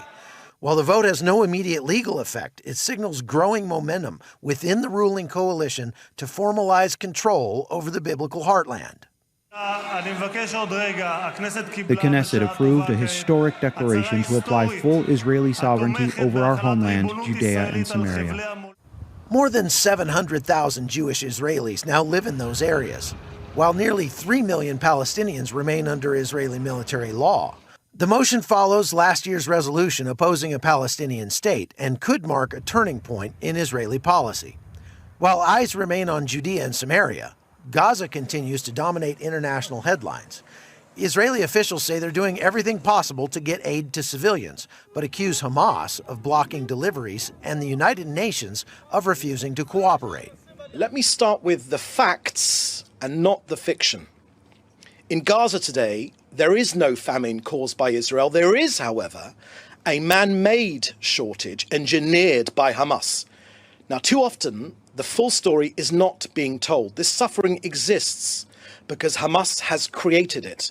He noted aid is delivered through two channels: the Gaza Humanitarian Foundation, which has delivered tens of millions of meals to civilians, and UN-coordinated shipments of raw materials delivered to Gaza bakeries and communal kitchens. President Isaac Herzog visited Gaza Wednesday to inspect military progress and the humanitarian situation. We are acting here according to international law, providing humanitarian aid according to international law, and those trying to sabotage the humanitarian efforts are Hamas and its people, who are spinning this to prevent our forces from dismantling infrastructures that could harm us and our citizens. Despite over 950 aid trucks cleared and ready for distribution inside Gaza, the United Nations continues to refuse to work with the IDF. Israeli officials say the UN is more invested in bashing Israel than feeding hungry Gazans. Meanwhile, the IDF has concluded an internal investigation into last week's strike on Gaza's only Catholic church. They say the building was hit by a misfired artillery shell caused by a technical malfunction, not a targeted attack. But that hasn't stopped recent accusations that Israel is persecuting Christians. There is no crisis. Where there is a crisis is that the pro-Hamas movement are trying to engineer a crisis. This is purely an engineered crisis. We take our relationship with the Christian community extremely seriously. Israel is the only country where the number of Christians are increasing. It's the only country in hundreds of miles in any direction where Christians are free to practice their faith freely without restrictions. Outside Gaza, regional tensions remain high. An Iranian Navy helicopter confronted the USS Fitzgerald after it neared Iranian waters in the Gulf of Oman. The aircraft reportedly issued a warning before the destroyer threatened to shoot it down, the first confrontation since the 12-day war ended mid-June. And ceasefire talks between Israel and Hamas may be inching forward. President Trump's special envoy Steve Witkoff arrived in Doha with hopes of securing a deal that could include a humanitarian corridor and the release of Israeli hostages. An answer from Hamas may be forthcoming as soon as today. From Jerusalem, I'm Chuck Holton for CBN News. Want to continue our coverage there, and for now, our Middle East Bureau Chief Chris Mitchell is joining us. So, Chris, let's begin with this symbolic vote in the Israeli parliament on taking sovereignty over the biblical lands of Judea and Samaria, which is often called the West Bank. What did this resolution say? Well, if I'm going to read just a part of it, it says Judea, Samaria, and the Jordan Valley are inseparable parts of the land of Israel, the historic, cultural, and spiritual homeland of the Jewish people. Many people may not know where Judea and Samaria is. It actually includes Jerusalem, and this is the biblical heartland of Israel. If you read your Bible, you're going to be talking about Abraham and Joshua and the patriarchs. The road of the patriarchs, called Route 60 right now, goes right through Judea and Samaria. And so this is exactly what Israel is claiming. This is our biblical heartland. This is our ancestral heartland, going back over 3,000 years, almost 4,000 years to Abraham. A very symbolic vote, but actually it keeps the momentum going that has been in the Knesset and other places. Actually, many Christian Zionists are advocating this as well. Even Ambassador Huckabee, during his confirmation hearing, said that he would advocate too for Judea and Samaria, but certainly he would go along with whatever the president says would be U.S. policy. Hey, boy, the twists and turns of the Middle East. All right, good morning to you. 22 minutes before the hour. Let's check out the weather with the guy that is as happy as a guy could possibly be. A look at our weather from Grange Co-op.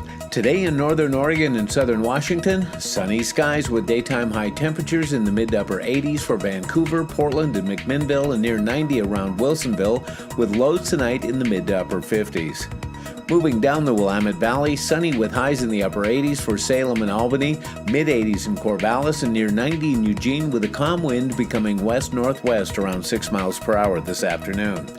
More sunshine across the central Oregon high desert, with daytime highs in the low 90s for Prineville and mid to upper 80s for Bend and Sun River.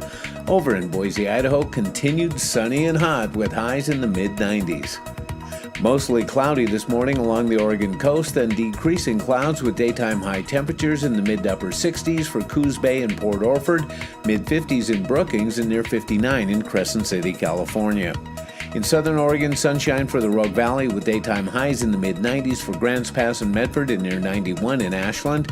In the Klamath Basin, a chance of showers and thunderstorms with highs near 90. Into northern California, a chance of showers and thunderstorms in Wairika with a high near 93. Sunny from Redding with a high in the low 90s through Chico near 89, and Sacramento in the mid-80s. In the Bay Area, patchy fog, then sunny and low 70s in Santa Rosa. Becoming sunny in Napa with a high near 73. A slight chance of drizzle in San Francisco, then sunny in mid-60s. And today in San Jose, becoming sunny in 76. A snapshot of your Thursday weather from Grange Co-op. Good morning to you. There's a picture of our backyard this morning, better known as the beautiful Southern Oregon Rogue Valley, and it is clear, it's beautiful, and it is very dry, so be careful out there. It is. Well, an ancient archaeological wonder that was lost for hundreds of years was rediscovered on this day in history. On July 24, 1911, American historian Hiram Bingham laid eyes on a site that would stun the world, Machu Picchu, the ancient Inca city hidden high in the Andes of Peru. Tucked away northwest of Cuzco, Machu Picchu is believed to have been a royal retreat for Inca leaders, forgotten by the outside world after the Spanish conquest of the 1500s, but preserved in memory by local indigenous families. Bingham arrived with a small team searching for the lost cities of the Incas. Guided by a local farmer and an 11-year-old boy, he climbed the misty ridge of Machu Picchu and was met by an incredible network of stone terraces and temples, an untouched wonder. His discovery sparked global fascination. Bingham wrote a best-selling book, and soon thousands were trekking the Inca Trail in his footsteps. Today, over 300,000 visitors a year explore Machu Picchu's breathtaking ruins, 5 miles of ancient architecture that continue to captivate the world over a century after their modern rediscovery. It's a lot of walking. A lot of people are walking, you know. I was going to say, there's no tram. High altitudes up there, too. It's higher than Mount Ashland, the top of Mount Ashland up here. So. Wow. But it is, it's beautiful and a lot of tourist activity. I didn't realize that much. Wow. I'd like to see it. Okay. Well, I had Scott Walter on. He's really a fascinating guy. He does a lot of research. He's a research king. And he wrote a book called Arabella. Do you remember the Trilateral Commission issue? You didn't hear about that? Something to foreign relations, you know, it's all, basically there was a term, part of it was trilateral. There was a term that in years gone by that people talked about how the very rich in the world are trying to change the world. Okay, yeah. Okay, yeah. There was trilateral commissions, all this stuff. There was okay. I'm trying to think of the other terms that they use. The Rockefellers and all that stuff. Oh, okay. Yes. Well, apparently they've reinvented themselves, and they call themselves the Arabella. Oh, group. Okay. So you know what Arabella means? No. Think about it. Arabella, no. It was one of the names of the ships of Columbus. One of the ships. The Nina, the Pinta, and the Santa Maria. And then one of the other ones was the Arabella. So here's the deal, okay? It was one of the ship's names.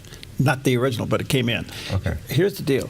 So they're taking on this very virtuous pro-American thing, when really it's a club of the very liberal billionaires who want to change the way the monetary system works in the world. Oh. And now it shows up in the globalists. Okay. That group, you know, going off to, what's that group they go to where they fly in their jets and they sit Davos? down? Yeah, Davos, that thing. Okay. Anyway, where am I going with it? I'm waiting. Yeah, wait. I've been on your couch too long. Maybe not long enough. No. Anyway, here's what he had to say about, I asked him the question, does the Arabella Network, is it anti-Christian? Because people of faith get in the way of people of means. Absolutely. Here's what he had to say. I think the answer is they are pro-seducing Christians. Arabella, folks will remember, was Winthrop's ship that came to America, right? And what year did it leave for America? 1630. And they have a 1630 fund. They also have a Hopewell fund.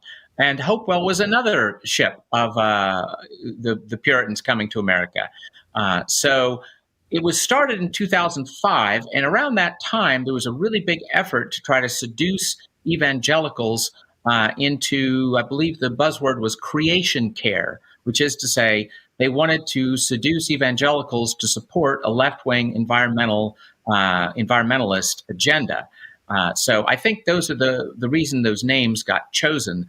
So, but of course, I would argue that radical environmentalism is deeply anti-human and anti-Christian and anti-Jewish. So they don't publicly attack Christianity, but I don't think that they are at all following what you would probably call a biblical worldview. There is nothing that they do that decentralizes power. Right? They are not trying to make your local church, your local neighborhood, your local government more powerful. Mm-hmm. They are trying to draw all power to Washington, D.C., and run roughshod over your local school or a church or neighborhood. For instance, one of the things they've been very important in is the insane effort to shove boys into girls' sports, which, by the way, that's not a Republican or Democrat issue. 70-80% of America is opposed to that. And it was a big issue in the election, this last election. And yet they were pioneers in fighting for the other side. All right, so it's a little thought here quickly, and that is, where are we here? Okay, we're okay. I'm looking at times. Mm-hmm. He said that you take the billionaires, okay, they create a foundation, right, okay, uh-huh, and then the foundation gives money to a nonprofit organization, right, which funds all this other nonsense. Yeah. And so there's like 65,000 nonprofit organizations that are politically motivated. Oh my goodness! It has nothing to do with the religious bunch, right, or the faith bunch, or something like that, or the humanitarian bunch. Mm-hmm. So anyway, he does the money trail on the whole thing. It's kind of interesting. All right, and it all comes back to vanilla ice cream. So we've got to have a vanilla ice cream foundation fund. We'll be right back. No, I'll never leave your side, and don't go thinking you're the only one that can get it right. Yeah, you got my love. Wildfire season is coming. Are you ready? All it takes is one small ember to level a home. Reduce any fire hazards around your home and property to prevent an escaped fire from spreading out of control and to protect your home from an oncoming wildfire. It's called Defensible Space, and it works. Go to keeporegongreen.org to learn more. It's a turbulent time. Our values are under attack and being challenged with so much coming at us every day. Focus Today with Perry Atkinson helps you sort it out to bring you hope and encouragement so you can stay alert. But I can't find the crime. I've been doing this for 60 years. Focus Today, every weekday, an in-depth look and conversation with experts who have a finger on the pulse of what's going on in America and the world. Anticipating a strike by Iran. Focusing on the day's events. Democrats have weaponized our entire government. Perry Atkinson asks the questions that you want to know. What's your take today, these many years later? It's an hour you need to strengthen your faith and stay informed on the urgent issues coming at us. For a time such as this, Focus Today is an important hour you need to see. Watch Focus Today weekdays on theDove TV. Encouraging and informative. See past episodes and more at thedove.us. Where does the Bible teach that a whole generation of believers around the world will be taken en masse into God's presence at the time of the rapture? Today, we will take you step by step through what the Bible reveals will happen at the moment of the rapture and how this mighty act of power will lead the world into the future events the Bible predicts will happen in the last days. Join me for the John Ankerberg Show weekdays at 4 o'clock right here on theDove TV. Hi, good morning to you. 11 minutes before the big hour, and AI is very much in the news these days. Artificial intelligence, the good side, the bad side, the crazy side, the scary side. Look, I think there's one thing about AI we need to understand. It was demonized at the very beginning, and I get that because we always demonize things that we don't know. True. And so the reality is, here it is, and here it's coming, and it's going to be even more dominant. And we're going to have to be very vigilant as to have the sensitivity and, quite frankly, I guess the the discernment, almost the spiritual discernment to figure out what is real and what's not. Yeah. But the president yesterday wants to get ahead of this, and he wants America to be the lead on intelligence dominance in the world. He said that at an AI conference the other day. Well, CEO Simon Bakov, he is the Computer Exchange and co-founder, and he said this on Fox News the other day about how good this is for America. It really is a great day because for the first time ever, we're expecting a comprehensive American AI strategy to help define what is going to be the defining technology for our generation and probably for this century. And the reason that the average American should care is because this is not just a victory moment for those of us like myself in the tech sector who believe there's too much regulation that's stifling AI innovation, but it's also because the principles that we're expecting to hear President Trump describe in his AI action plan benefit the average American. And those three principles that I'm hoping to hear today are, first, a lot of Americans have heard about the impending job disruptions that AI is going to create. There are going to be disruptions. But what I expect to hear today is that there's also going to be massive investment in upskilling blue-collar workers in manufacturing, which we need incredibly more of, right? Plumbers, electricians, and other manufacturers who help build these massive AI data centers, which is, by the way, the second pillar I'm expecting to hear about today, is a real investment in an American-first approach. I think the third reason that the average American should care is because America first doesn't mean that we're closing in on ourselves. In fact, it means quite the opposite.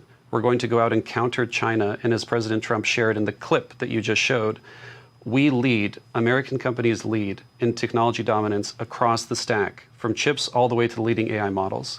And to me, that's a victory for all of us. Okay, and there's one little additive to this. What?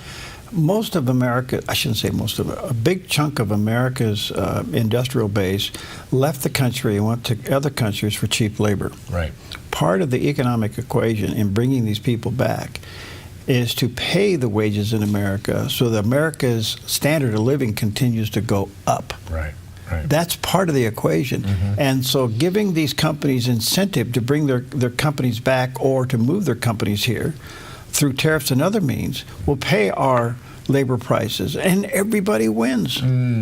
It's a huge win. But the other thing he makes a clear point on, are we prepared? And does people understand that the trades may be some of the highest paying jobs in America? Yes, yep, absolutely. And not only highest paying, but in great demand. In great demand. Yeah. Yeah. And when it comes to the AI explosion that's going on, I think most of us don't have a clue what it really means. Well, I'll give you an example of what it could mean if we don't stop it. What? Bob Justice is going to be my guest on the Bada boom. Yeah. Okay, I understand it now. Here's a product of AI that died in the 50s and came back. I love you, Bob. All right. Hang in there. He's coming in. Okay, well, here's a great rescue story that actually started out as a fun float down the river. On a sunny day in Alberta, two university students, Anna Glegg and Ava Haddad, were peacefully canoeing down the Kananaskis River until something unexpected blocked their path: a horse. Looking closer, they spotted the real problem: a foal trapped in deep water, struggling to keep its head above the surface near a bridge support. Without hesitation, the students jumped into action. Glegg, a former lifeguard, swam out to support the foal, while Haddad paddled and pushed. He didn't fight us, Haddad later recalled. He just let us help. After getting the 90-pound foal safely to shore, another issue arose. Its mother had disappeared. Each time the women tried to leave, the foal followed them back into the water. So they did the only thing they could: tuck the foal into their canoe. He even took a nap wrapped in a life jacket. Eventually, they reached someone from a nearby First Nations community who reunited the foal with his mother. A life saved, all thanks to two paddlers in the right place at the right time. Wow. What a great story. Now, I know horses swim, right? Yeah. I mean, but how strong are they really? I mean, they have hooves. How can you swim with hooves and metal horseshoes on? Well, they can, but it's not easy. Okay. And the other thing is, you take a little foal like that, as brand new little guy, and they're out there in the river and they get caught in the current. In the current, right? Boy, deep water. And I don't know, was a filly or not, but poor little thing probably just, got pooped out. Well, yeah, and you know what? Imagine that, though. These two gals out there, they're in a canoe and stuff, and this thing's like 90 pounds, and they're trying to, horse it in. No pun intended. Yeah. And then they get it into the canoe, and the foal takes a nap. Well, I was really tired. I mean, that's a lot. Yeah. Even dogs can get tired paddling around. Well, that's true. You take an unhealthy dog and you dump it in the water, and all of a sudden, especially if it's not used to it. How's your pooch in the water? Well, I got a pooch that's got 1 foot in and 1 foot out. Really? Yeah. But now its cousins come over and literally come over and jump in the pool and swim around. Yeah. But she won't do it. I was going to say, she should be a water dog. She should be, but she's kind of semi. She steps on the first step.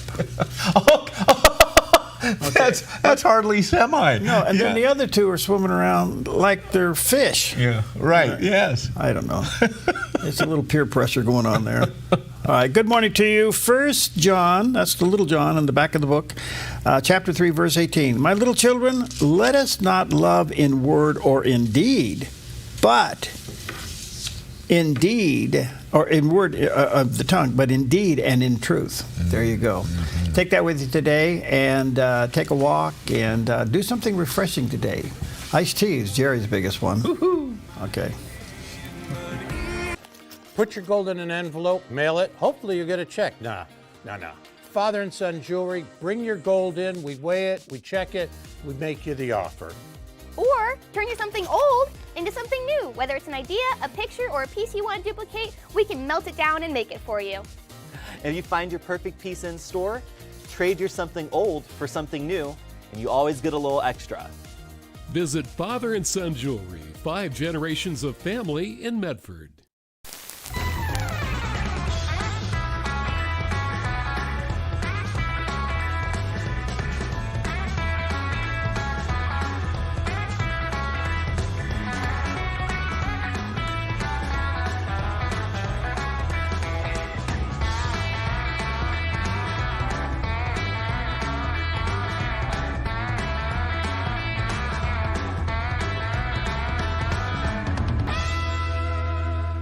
"30 seconds or less, the length of a typical soundbite. You can't really learn much. It takes time to ask questions and understand. Focus Today does just that. We give you an hour so you can understand better. Focus Today on the Dove TV. She was crying, and I could hear, sirens in the background and a lot of commotion. And she told me that they had found Max at the bottom of the swimming pool. I remember just crying out to God. The only thing I could do was pray. So I dropped on my knees and I said, God, can you help my little brother? Can you just save him? Can you put your guardian angels around him, Lord? Thursday on the 700 Club, right here on the Dove TV. A ministry moment on the Dove. Because Christ is in our relationships at home, there should be a new quality to that relationship. It doesn't always happen all at once, but it happens along the way. As we submit ourselves to the Lord, as we should become better husbands and better wives and better parents and more obedient children and better workers and better bosses. Why? Because Christ is in the equation. Christ is everything. The title of this series is Christ Above All. He's more important than anything we've talked about today, to understand that it's all about our relationship with Christ. And here's Paul telling us, you want to honor the Christ that is the center of your life. It's going to affect how you live, how you relate at home, how you relate at work, how you function as parents. Christ is a difference maker. A ministry moment on the Dove. The Dove TV, encouraging, informative, and your home for Wretched TV weeknights at 9 p.m.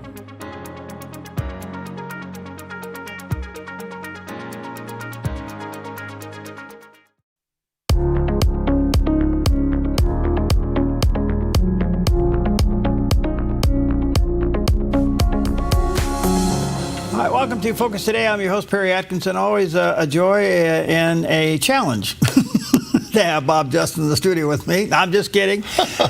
He's actually here on the West Coast. And normally we Skype him in from New York.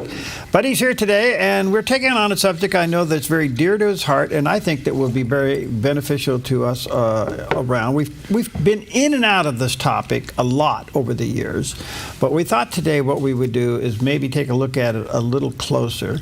And there's elements to this that I think should be, alarming, and yet I think at the same time, hopefully you will be aware and become a little bit more, aware on how to deal with it. And it has a lot to do with, men, women, boys, girls, family, culture, all of this kind of mixed together. And I want to start with the men aspect, only because, Bob, you and I have talked about this for a long time. Yes. I guess you would identify that America has a man problem. What I've noticed over the last, say, 15 years, it's probably been more than that, is it's this subtle, gentle rise of putting men down. Right. You see it in ads. The guy, the man, the father, the husband's always the dummy. Okay. Always. And then you fast forward it to where we are today, and that somehow a man can become a woman. I mean, we went from a little subtle making fun of men to literally wiping out masculinity. Now, you and I know, as guys of faith, that this is a direct shot across the bow of God. Yeah, we have an enemy. Yeah, and the enemy hates the image of God, and we're made in the image of God. So, yeah, so there you go. Let's start with the man undermining the role of the man. I don't know. I got to be careful. You're the expert. I'm not. How would you, 30,000-foot view, first describe the problem? Well, it's an attack on the image of God, and of course, the image of God is man and woman combined, and just wonderfully expressed in man, woman, child, freedom, liberty. What a biblical family is and what it does is just breathtaking. It's man and woman equals eternity, because you create children, you create souls into this world, and it's spectacular. And but we have an enemy, as we're saying, and so the undermining of man and woman, has been going on. As I teach in that Gen 2 project class in New York City that I did at Nyack College, that undermining has been going on solidly for 100 years.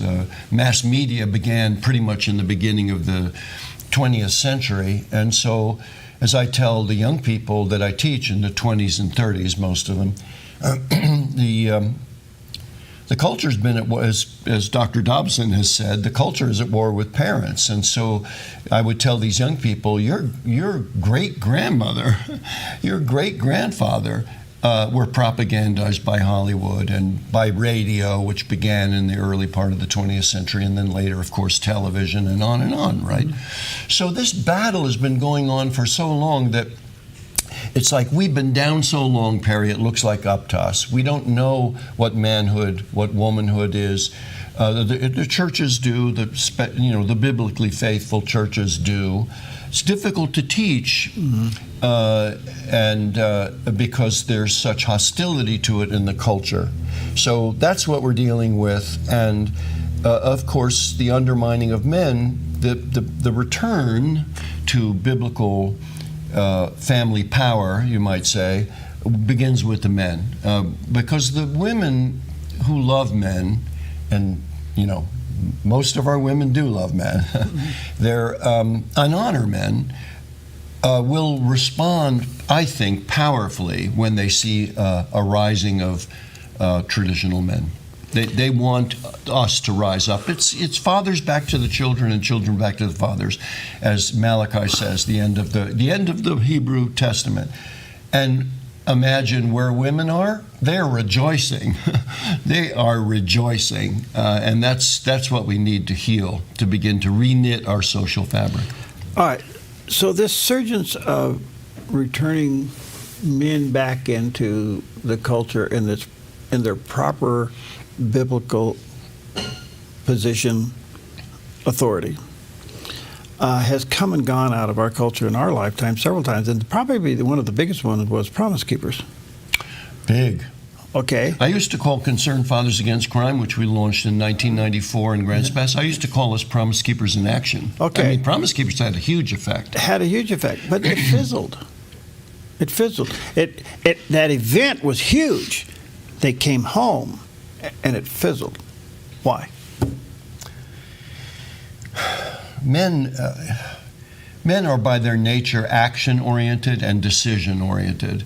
When you think of Genesis 2, how spectacular it is to realize that God created man before he created the garden, calling men, and then of course created the animals, decided that it was not good for man to be alone, and created the animals, which Adam named one by one, and realizing the lack. This is not right. This is beautiful, but that's not my helpmate. So Adam had this direct relationship with God before Eve was created, and a direct relationship with the world. See, he saw the garden created. He saw the men are so different than women, and how difficult it is for the church to know how to deal with men, because they want to honor men, but men are, you can't just turn them into students. You want to bring them into men want action. They want to take territory, Yeah, no. The prayer of Jabez. I mean, they want to seize the city. They want action.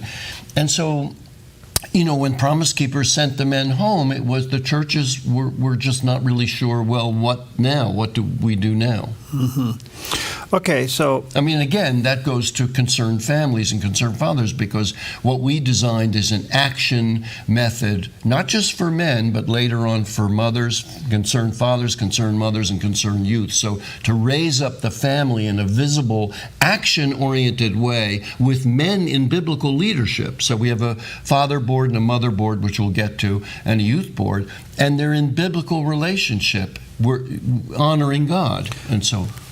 That's what we tried to do. All right, so here we are today, 2025.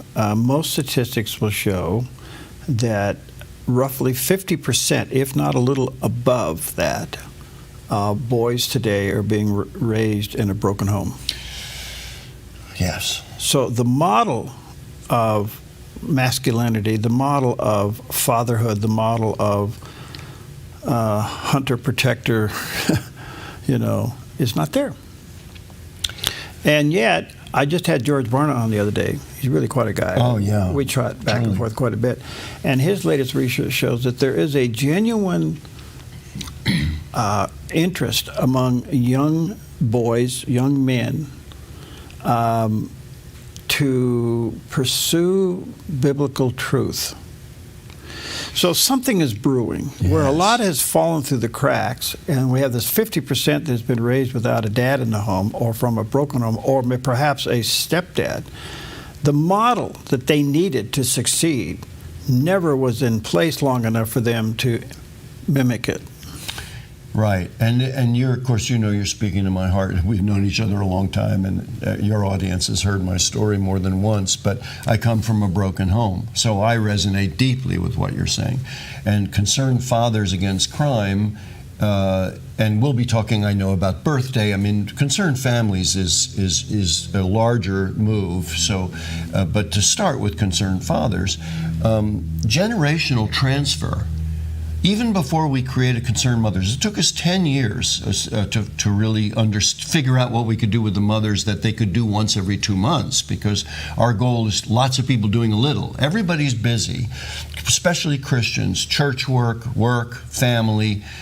We knew we couldn't ask too much. So our motto was lots of people doing a little. Perry, as you remember, you were on our board of directors for a period of time. So our method was very intentional. Like the three main things we wanted to do with Concerned Fathers Against Crime, which, just so people understand who haven't heard this, we would patrol to support the police. Eyes and ears only patrol, 2-man patrol in our cars, We only ask the men to do it once every 2 months, but if you get enough men involved, you'll have cars out regularly supporting the police. We're strict non-involvement, so we would call 911 and we would say we're CFAC, and they knew who we were. And so I just talked to one of the longtime Grants Pass officers who told me that we had a big impact on their morale. So to the point that you're asking, one of our main goals was generational transfer. So we had a fathers and sons patrol. Ideally, you'd have grandfather, father, and son on patrol together. Patrol for 4 hours, and then a break for a pie and coffee for an hour. And I always told the men, don't rush the break, because that's when all the cars that are out that night get to hunker down together, and the sons get to hang with the men. We also had a church sons, right? So I was telling the board last night at a meeting, a great meeting. I mean, God moved. It was a beautiful meeting. I was telling them that I remember one of the elders in one of our leadership churches who was a CFAC guy. He adopted a single mother son. I call them church sons, but single mother son with her permission, church permission.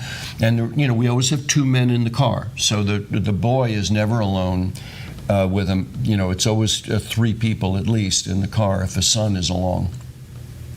And that young man, he took him on patrol. That young man is now a pastor.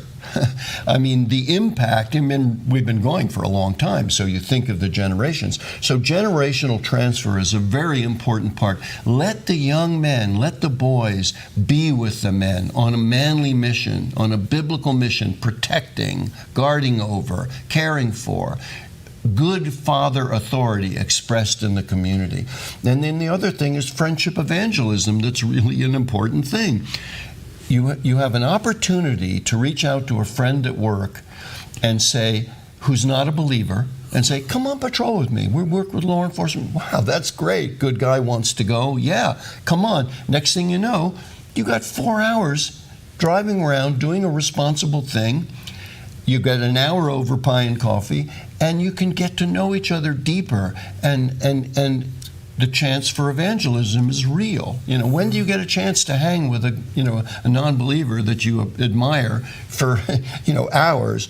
So that was the other thing that is about reknitting the social fabric. And then the last element of concerned fathers, because I wanted to make sure to cover the fathers first to honor them, is, as I indicated earlier, to stand with law enforcement and raise the morale, to let them know you're not alone out there.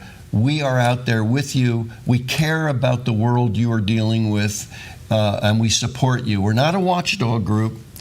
I always use, when I spoke to law enforcement, I always say, think of us, we're not a watchdog group. We're not there to judge you. We're not looking over your shoulder to second guess you, which is, you can't second guess authority. It's a big mistake, because you rarely know what authority knows. So you don't have their information. So judging them is silly. But I always told them, think of us more like your hunting dog. We'll call 911. We'll point to the quarry if it's a drunk driver, it's whatever it is. And what you do is your business. If you have higher priorities, we're not going to second guess you.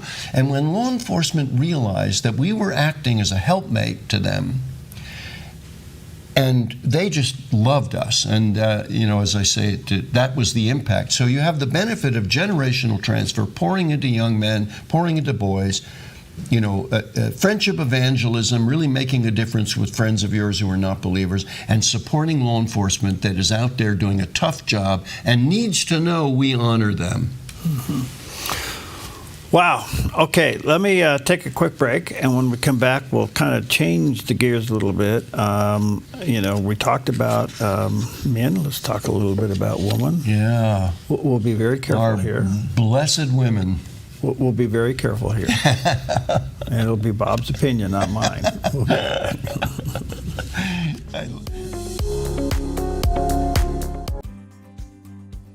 Stewardship begins with the knowledge that nothing belongs to us, but everything belongs to the Lord. This helps us to run a business not in the fear of lack, but in the assurance of His care and provision.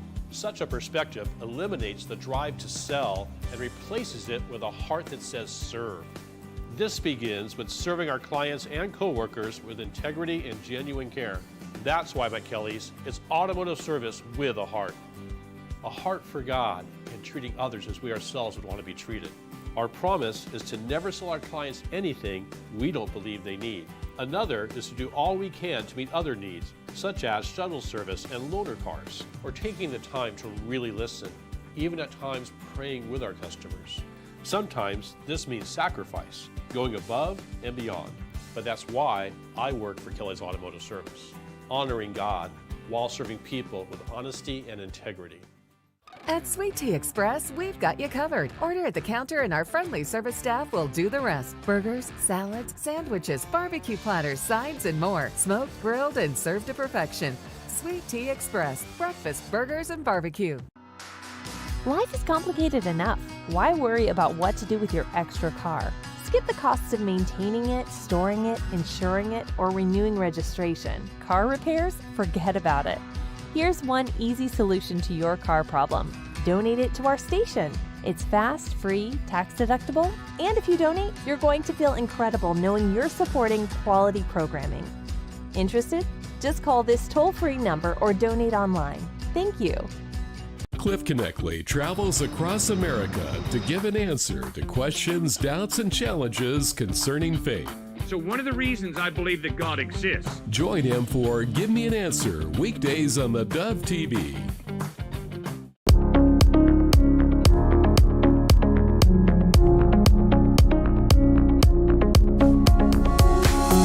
Okay, welcome back. Bob Just is in the house, and we're talking about concerned families, the dads, the moms, the children. Really an organization that's been around a long time. The model is in place, and the model has been tested. And let me say, a couple of things you can do. No matter where you're watching or listening today, you can go to concernedfamilies.org and learn more about this organization and how this may work in your community. And then the other one is the Gen2, the number 2 project.org. A couple of websites there, and they're going to get them up for you here in a minute.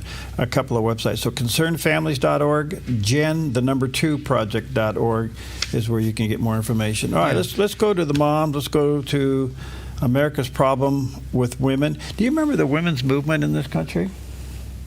The women's movement, if you're talking about the feminist movement, you're right, exactly. It was anti-male and anti-woman, right? Okay, but it was powerful. But today, isn't it interesting? The ideology that gave birth to the feminist movement is now working against the very thing they created. Yeah, it's because it was always about rebellion. And so it just, the rebellion begins, and, the Bible says rebellion is divination. I mean, rebellion begins, and then it continues. It doesn't.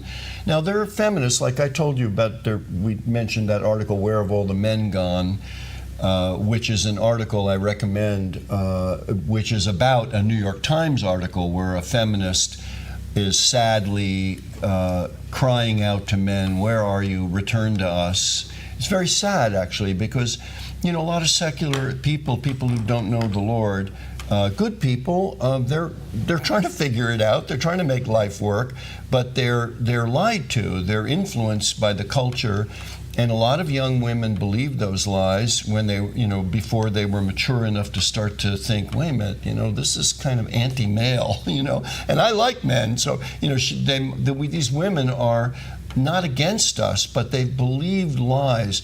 I mean, I'll give you a typical example that I reject, and that is the whole thing of, the culture saying, be strong women, strong. Look, Proverbs 31, woman of strength, oh boy, that's a beautiful thing.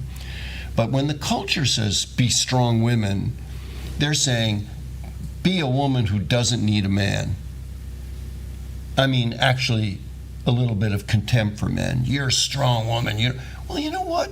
Women, I mean, Proverbs 31, any women out there who have not read Proverbs 31, that'll tell you what the Bible thinks of women, right? But they have believed the lie. Well, men don't want a woman who doesn't need them. Men want a woman who honors them. What is the beautiful book, Love and Respect? And I know you've interviewed him. that wonderful thing, you know, women respect your husbands, men love your wives. You know why?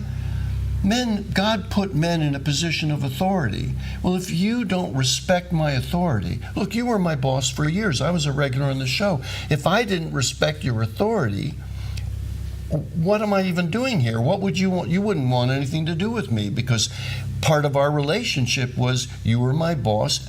We were friends too, but you were my boss and I respected your authority. So it's not logical. A man instinctively, he doesn't even have to think about it. He instinctively doesn't want, you know, anything to do with someone who doesn't honor him as a man. And, you know, just honor his personhood, but in the context of his manhood. So women are tricked into thinking that they can somehow prove their independence and their, you know, coolness or whatever by acting like, I'm a strong woman, I don't need you. And all that does is, you know, it's disinteresting to men. I mean, they're not. But a woman of strength is described in Proverbs 31. That's another thing. That's a woman who says, I'm going to pull alongside you. I'm going to be your partner in life. I'm going to be your helpmeet, as the King James says. My pastor, Tim Keller, used to use the word sustainer, which I love. The word helpmeet in its Hebrew, I'm told, actually has more similarity to two warriors in battle, because that's what you are. If the husband and wife, they are warriors in battle. They're warriors to protect their children from evil forces. They're warriors to protect the family as a whole. They're warriors to make their way in a world that is in enmity with Christ. So, you know, it's not easy to be a family. On the other hand, it speaks God's glory. And the family is the most wonderful thing. When you have a loving, responsible father and a loving sustainer mother, and this is what I teach in the Gen2project.org, a seminar that's on there that I did at Edgewater last August, Edgewater Christian Fellowship in Grants Pass, it's to teach the relationship between man and woman that is so powerful. As I said before, it's 1 + 1 = eternity. You have a loving father and a loving mother and children, a good man, good woman who understand who they are individually as man and woman and understand what God designed in their relationship in 1 Corinthians 11:3. Not a pecking order as the culture, which is constantly attacking family, not a pecking order, but a conduit of power. So I would say, as we talked about when we launched that website, as I said to one of the young women who you know, I take them all to coffee to let them know what I'm teaching before I allow them to join the class, and talking about this issue of 1 Corinthians 11:3 and the culture says is a pecking order. I'm bigger than you are. You know, shut up and sit down. And a conduit of power that a loving God would make. And I said to this young woman, you know, what Luke 7, I think it is, the Roman centurion says, I'm not worthy for you to come, but I also am a man under authority. The New English Standard is, I also am a man set under authority. And I said to this young woman, is he saying to Jesus, I understand you, I understand the authority relationship, I also am a man under authority? Is he saying I am therefore weaker as a man under authority? Or is he saying I am stronger? I have this power that comes in the chain of command. And the young woman just started to smile, because the culture teaches her that if she submits to a good man, she's weak, she's nothing, she's losing her personhood. It's a pure lie. When a loving God designed the system to empower, you know, of course, God, Christ, man, so the man under Christ, woman under the Father, under the man, but also under Christ, but in an order of authority. And that conduit of power allows that mother, father and mother in the authority relationship, to empower the children. The conduit of power goes right down God, Christ, man, woman. Bible doesn't mention children, but it talks right near there about honoring God. Honoring your father and mother. And so it's so beautiful, and the perfect lie is to interrupt that relationship and say to women, that's tyranny. That is the perfect lie. And many, many women, marriages broken, many women unhappy because they believed that lie. Okay, one other quick question then. You spoke a lot there about the chain, and you also spoke a lot there about the differences of man and woman and the relationship between man and woman. But inserted into this, and I know we're going to do one section of it, but inserted into this is children. Yes. How would you explain biblically the woman's role as a mom? Yes. Oh, well, of course, it's a marvel. I want to get into a very important thing in a second, but it's a marvel because if you look at what a baby needs, a little infant for sure, and then as the child gets older, the young child, so 1 year old, 2 years old, they don't need much of dad. They need a lot of mom. All they want is mom, and it's complete giving. A woman has such a giving heart. The child has, it's not a matter of, all it is need. The child needs the mom, and the mom responds to that need. And without that, they've, this, Perry, they've actually experimented this, or it's not an experiment on children, but they know from homeless children, from orphanages in the Eastern Europe, there's been research of what happens when you're in a situation where little babies can't be taken care of by a woman. And essentially they die. I mean, they are in desperate need for that beautiful thing God created in mother, not just for feeding, but the love, the mother love, the warmth, it's essential to the life of a child, essential. And so, but there's another element too that we'll get into more with the youth. And the quick thing about the subject of concerned mothers, and I won't even get into what they do, but when we visited Focus on the Family, they were so impressed with what we did. They constantly talked about the men and the longevity of our team leaders with the men. They couldn't believe that men would just do it for 10 years. They would be team leaders. But you remember, the thing they just jumped about was what the mothers did. I mean, they thought writing letters and the way the mothers did it was revolutionary. But the spiritual dynamic is very straightforward. The culture, remember we said culture is hostile to men, culture is hostile to women, culture is hostile to children, hostile to the innocence of children. And mothers, by their nature, are frontline protectors against the innocence of their children. They have a much deeper sense, an immediate sense of the inner thought life of a child. Men, now, so here's how, as the child gets older, the child has desperate need for mom in the beginning, soul need for mom. As the child gets older, it starts to need dad more. As it gets older, 7, 8, 9, then it starts to need dad because, it needs to, how do I get along in the world? Where do I go? What do I do? And so there's this transfer where in the beginning, the mom is the essential to the life of the child, and as the child gets older, the dad is essential to bring the child, into the world where it can be strong before the world. And the two together, of course, make that happen. The other thing, about the mothers that's so powerful is in terms of concerned families, the mother board is under the authority of the father board. The youth board is under the authority of the mother board and the father board. If there's a girl problem, they can go to the mother board. If there's a boy problem, they can go to the father board. But it's a family. And the mothers, the leaders of the executive board of the mothers have told me more than once that it's so great to know that if we have a problem, if we have a board fight, if we have anything where Satan tries to get his fingers into what we're doing, that we have the cover of the men. We can go to the men and say, this is our problem, what do you think? So, and the third thing that is, again, we're trying to re-knit the social fabric.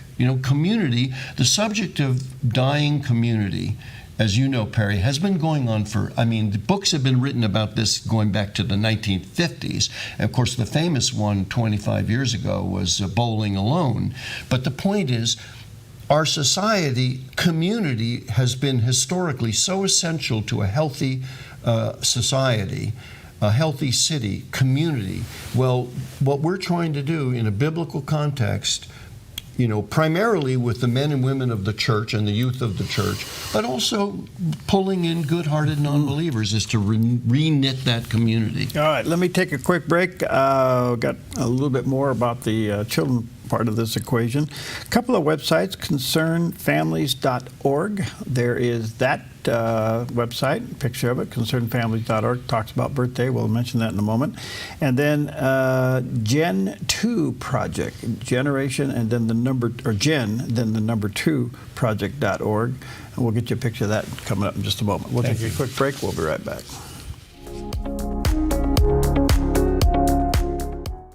July is Wild About Wildlife Month, and it's a wild night every Wednesday, with kids' tickets half off at Hellgate Jet Boat Excursions. Every Wednesday, it's a wild river experience with exciting jet boat spins and dinner at the Hellgate River Lodge. Plus, kids get their own adventure pack and a chance to meet real animal ambassadors from Wildlife Images. Get on board for a night of wildlife and adventure with the Ultimate Kids Night. Call now to book. Some restrictions apply. Visit hellgate.com for details. Hey, this is Ed, co-owner of Visiting Angels. To continue to serve our seniors, we need more caregivers with a heart to serve. Our mission statement is honoring the art of giving, which means we honor you, the caregiver. We know it's our people that make Visiting Angels the best in-home care provider and a great place to work. Come be our next amazing caregiver. Give us a call or apply online. At Visiting Angels, we're committed to you because we honor the art of giving. In a world desperately seeking truth, Cliff Connectley and his son Stuart travel across the U.S. to give an answer for questions, doubts, and challenges concerning faith. What is the evidence that Muhammad spoke the truth? What is the evidence that Jesus Christ spoke the truth? Their mission is to ignite a passion for truth, guide individuals to embrace faith, and help people find purpose, engaging skeptics. It kind of sounds like then that God punished us. The vast majority of chaos in nature is a direct result of God stepping back. They're driven by a deep commitment for spreading the message of Christ to a world who needs it. But you see, what Satan has done is he's put doubt in our mind. Join them as they strive to make a lasting impact on lives and hearts, sharing the love of Jesus with an unwavering dedication. Because God loves you, and God has given you gifts. Watch Give Me an Answer, weekdays at 3 on the Dove TV.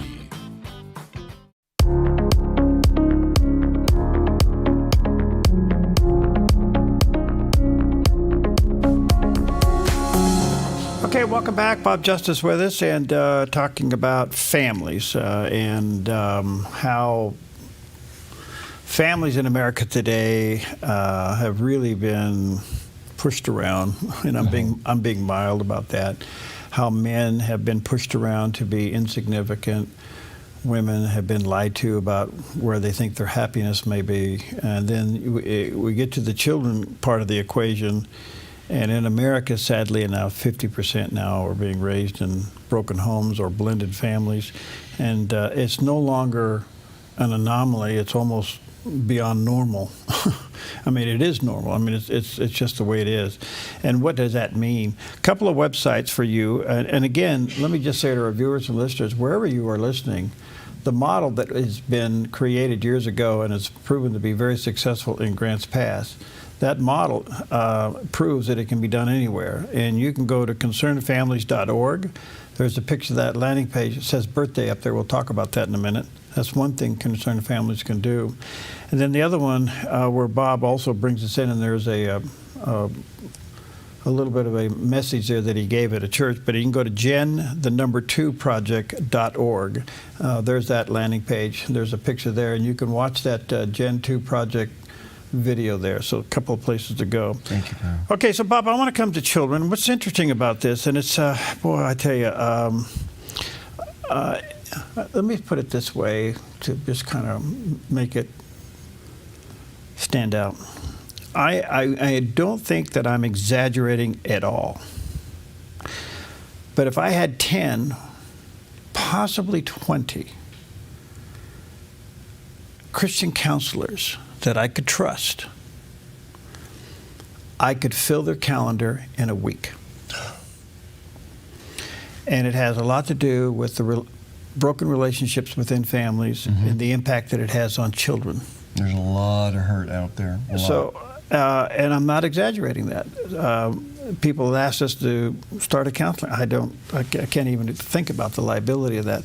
But the point being is that there's such a need that the family in America has been ripped apart by the lie of the culture. And the ones that really suffer the most, they all suffer, but it seems like the children really suffer the most. How would you describe the average young person today and what they're facing? Wow. I want to just second what you're saying about counseling. My church, Tim Keller's founding church in New York City, Redeemer Eastside, the whole Redeemer movement started by Tim Keller. They have a Redeemer Counseling Center. That's one of the three major organizations that they formed in New York City, aside from the church itself. Yeah, there's a desperate need. And by the way, just so people know, you mentioned birthday, and we'll get to that in the next segment more, but birthdays in 3 schools in New York City. I mean, what was started in Grants Pass, Josephine County, is now in New York City in 3 schools, and it's biblically gender honoring. So we are reaching out to kids in schools. In Grants Pass, Josephine County, we were serving 10,000 kids. Before COVID, we were serving birthday in all our public schools, serving 10,000 kids, hundreds of Christians going in. So when you're saying about the desperate need of children, resonates deeply with me. And again, because we're action-oriented, we've come up with a way to reach kids. And of course, the goal is to get them to join Concerned Youth, which is what we're talking about now, to get them outside of the school and more connected to the community and connected to Christian leaders. So yeah, so true. Youth, coming from a broken home, I know that what happens is when your parents divorce, especially when your parents come to hate each other, as my parents did, it creates great chaos, and it creates chaos no matter what, because divorce splits a child. Because how do I be loyal to my parents? If I'm with dad, am I being disloyal to mom? If I'm with mom, am I being disloyal to dad? How do I do this thing? If I'm on my birthday with mom, well, if I'm at Christmas with dad, you just can't get it right. So you have a kind of split personality, which is very demoralizing, and the world becomes a very dangerous place. I mean, I was in my early 30s when I grew up secular Jewish, as you know, Perry. I was baptized as a Christian and confirmed as a Christian when I was 16 in the Episcopal Church. But I didn't come relationally to God until my early 30s. And when I did, deep in prayer, on my face before the Lord, one of the things that I realized, which was a profound shock, was that I hated life.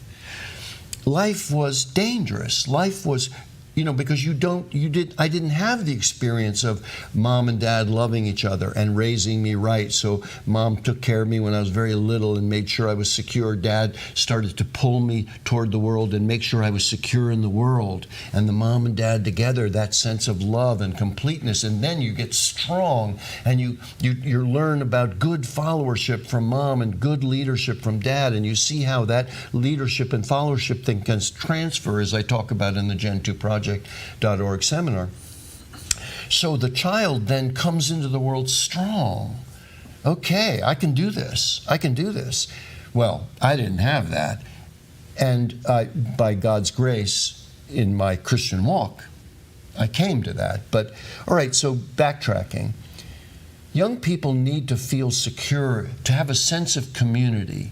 And the thing that's so powerful about Concerned Youth is we're not just a youth group. We weren't just a youth group. The kids would patrol to clean up the streets in Grants Pass. They would call the police and report graffiti to law enforcement to kind of push back against the gang influence. But I always used to tell the Concerned Youth kids, you're not just a youth group. You are a youth group, but you're part of a family. There's a father group. And if you're over 10 years old, you can patrol with the fathers. And there's a mother group. And if you're a girl and you want to work with the moms, you can work with the moms. You're part of a family. And that family, and our motto is family and community. We, as I always tell pastors, we express Christ's love in the community through his biblical family model. And the kids get to be part of that. So even if they're from a broken home, they have a sense of place. So I was asked by a New York website to write about how what we did in Grants Pass, Josephine County could apply to troubled neighborhoods in New York City. So anyone who's interested in this, I recommend, it's at the top of bobjust.com, and the title of it is Community Fatherhood and Motherhood, Rethinking Neighborhood Safety and Civility. And that includes the whole picture of youth. So again, back to the youth. We Christians especially, the church, has a heart for broken families, as you're saying about counseling. We know we're called to try to help love our neighbors and try to help a broken family, a troubled kid, invite them to dinner with our children. Whatever we can do to try to help brokenness, we're called to. But there's a flood of brokenness, a flood. And what we were trying to do is develop a family and community structure that worked with the secular community in a way like Birthday with the schools and Concerned Fathers with the law enforcement and Concerned Mothers with the businesses to protect the innocence of children. They got the family-friendly aisle at Fred Meyer at the Kroger stores, which cover the Northwest and more. They got them by the mothers faithfully writing letters and cards to Kroger, to Fred Meyer in Grants Pass. They got a family-friendly aisle. No magazines with suggestive pictures on the cover, so your little 5-year-old, 6-year-old doesn't have to go through the checkout counter and see pictures you don't really want them to see. But not only did they institute that in Grants Pass, they instituted it in all their stores. You can go in now to Fred Meyer and see the family-friendly, or any Kroger store in your neighborhood. So the impact of saying we care about the children. So now back to the youth. So if you're coming from a broken home, the church is trying to reach you one at a time, but it's really impossible to heal one at a time. So the idea of Concerned Families is to create that visible impact on the community that the children can belong to and start to care, start to sense that the community really cares about them and that they have a place of safety and wholeness that they can be part of, even if, like me, they didn't experience that at home. Do kids raised in a broken home or a blended family, do they ever get over it? Well, God can heal, and that's, of course, our primary mission is to reach people for Christ and help them to understand that there is the love that their heart longs for. Pastor Keller, Tim Keller, and I was grateful to sit under his teaching for 4 years. Just a brilliant, and what he often would say, and other pastors, of course, too, is that there's a hole in our heart, and it can only be filled by God. And the way I would describe it to someone who's just beginning their journey in seeking the Lord is, there's something in us that needs to be loved, that needs perfect love, full love, total love. And there's only one source of that. And to know that there's a heaven, that we will live in the presence of perfect love together, not just in the triune God, but in each of us expressed, that sense of wanting love and wanting community, because love, amongst loving your neighbor, among community, is perfect community, right? We desire that. We desire to be loved properly. And so children, of course, desire that. And we're the ones that can call them to that. So yes, that brokenness can be healed. Amen. Full bore. But only with one source. All right. Let me take a quick break. Again, 2 websites for you to check out. ConcernedFamilies.org is the website, and we'll get that to you, or you'll see it there. It's Shell's birthday. We're going to talk about that in a minute. And then the other one that kind of puts us in a video seminar form, you can go to Gen2, the number 2 project, gen2project.org. And there's a picture of that landing page, and you can click on that video to watch Bob there. But this model is no longer in the stage of coming together. This model's been in place for many, many years, and it's proven to be successful. So I would say get a hold of Bob through concernedfamilies.org and take a look at maybe one for your area. We'll take a quick break. We'll be right back.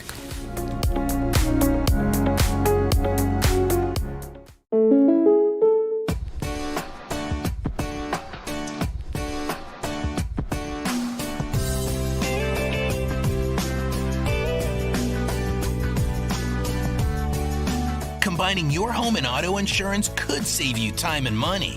And who doesn't like that?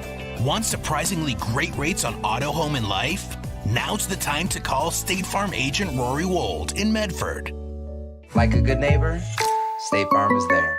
Welcome to Rise Direct Primary Care. Imagine a healthcare experience where you're known by name, cared for like family, and treated with compassion. How is that possible? With an affordable, flat monthly membership, you receive unlimited primary care and minor urgent care visits. No insurance needed. At Rise Direct Primary Care, we offer a friendly, affordable healthcare experience where you get a whole hour with your provider. Located in Central Medford and accessible by phone or text, we can typically get you in the same or next day. We prescribe urgent care medications directly from our office, saving you a trip and wait time at the pharmacy when you'd rather be at home getting better. Personalized medical care with a human touch. Rise Direct Primary Care is all about healing the sick with compassion and keeping the healthy healthy. Rise Direct Primary Care. We're here for you. Visit risehealthdpc.com or call or text us 541-827-8603. 541-827-8603.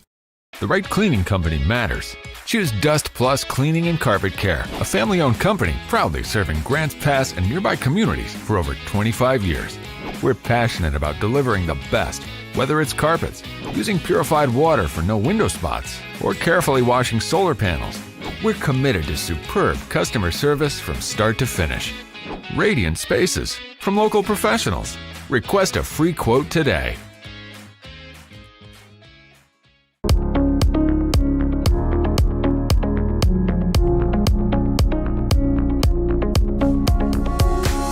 Okay, welcome back. Always a delight to have Bob Just here, and we're letting him speak his heart about concerned families, fathers, mothers, children. And I know that there's some people out there, Bob, yelling at us, what can we do? Well, yeah, you can start a Concerned Families chapter in your area, and you can go to concernedfamilies.org and check that out. But there are a couple things you could do to stick your toe in the water that shows you how viable this could be. And one of them is another brainchild of Bob Just. At first, I thought he was just looking for free ice cream. Well, there's that. And it was a weakness for me, too. But you came up with a brilliant idea called Birthday. And why this? And I didn't realize how many children in today's culture, especially in blended families or mixed families or just alone out there, that are never given recognition for being born. It's stunning. We were talking about it at our board meeting last night. I mean, one of our executive board members was serving birthday the first time we did it at Grants Pass High. And senior girl, he was talking to a senior girl, and he said, well, you know, how are you enjoying yourself? And she said, this is the best day in my life. And when he was relaying that story to the membership, he started weeping. He stood really soft-hearted, good guy. And I said to the men, what would cause a senior girl to say that 40 men and some law enforcement at a school of like 1,800 students was the best day in her life? She had no good men in her life, or maybe no men in her life, but all of a sudden she's looking at 40, Christian men. She doesn't know they're Christian, but she can feel the good authority, the loving father authority.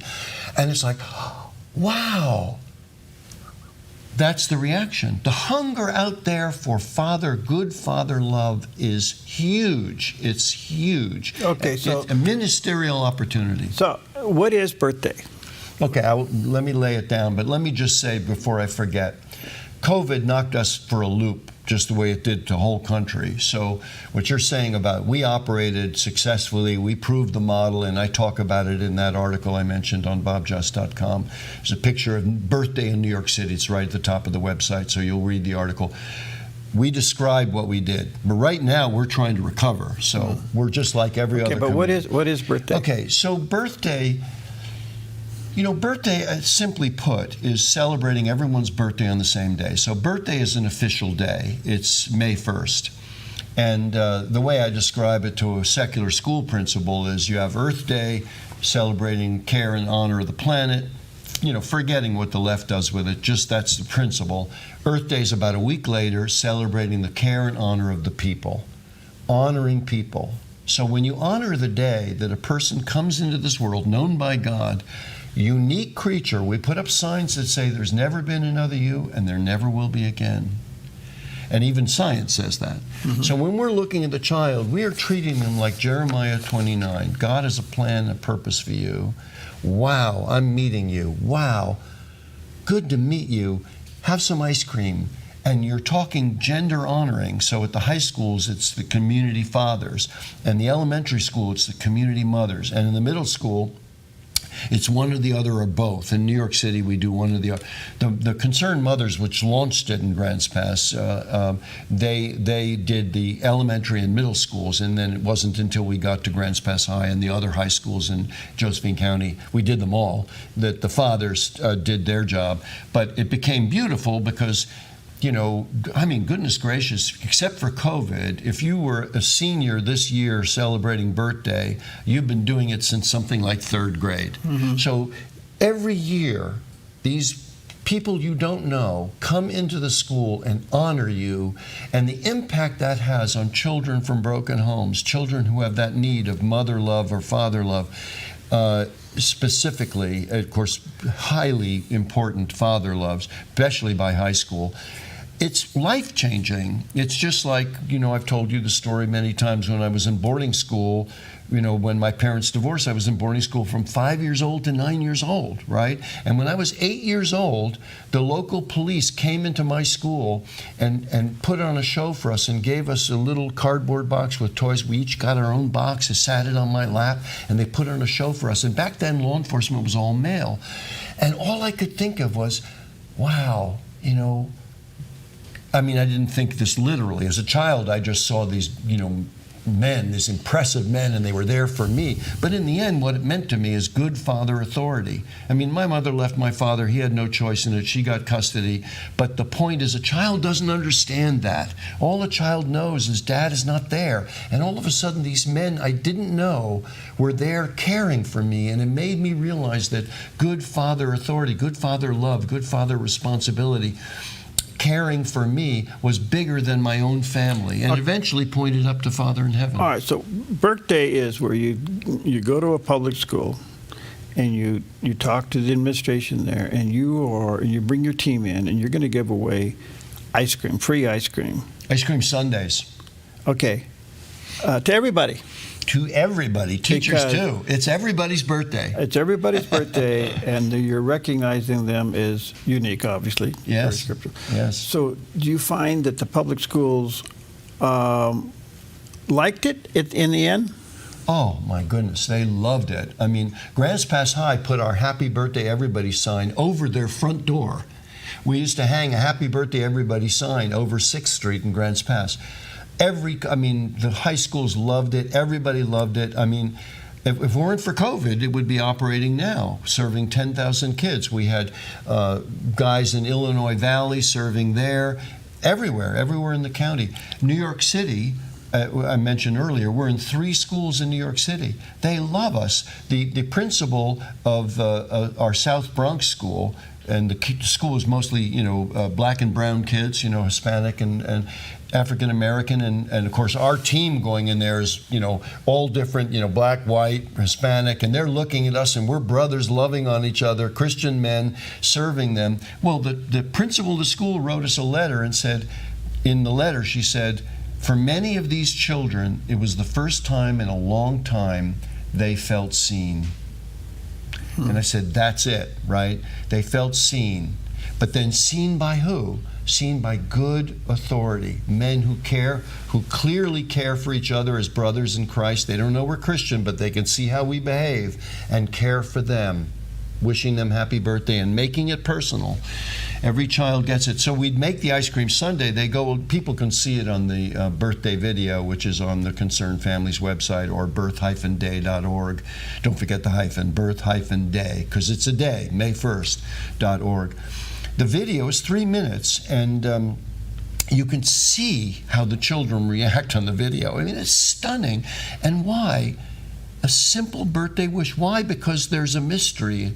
Why did God pick that day to bring you into the world? Why did he make you a man? Why did he make you a woman?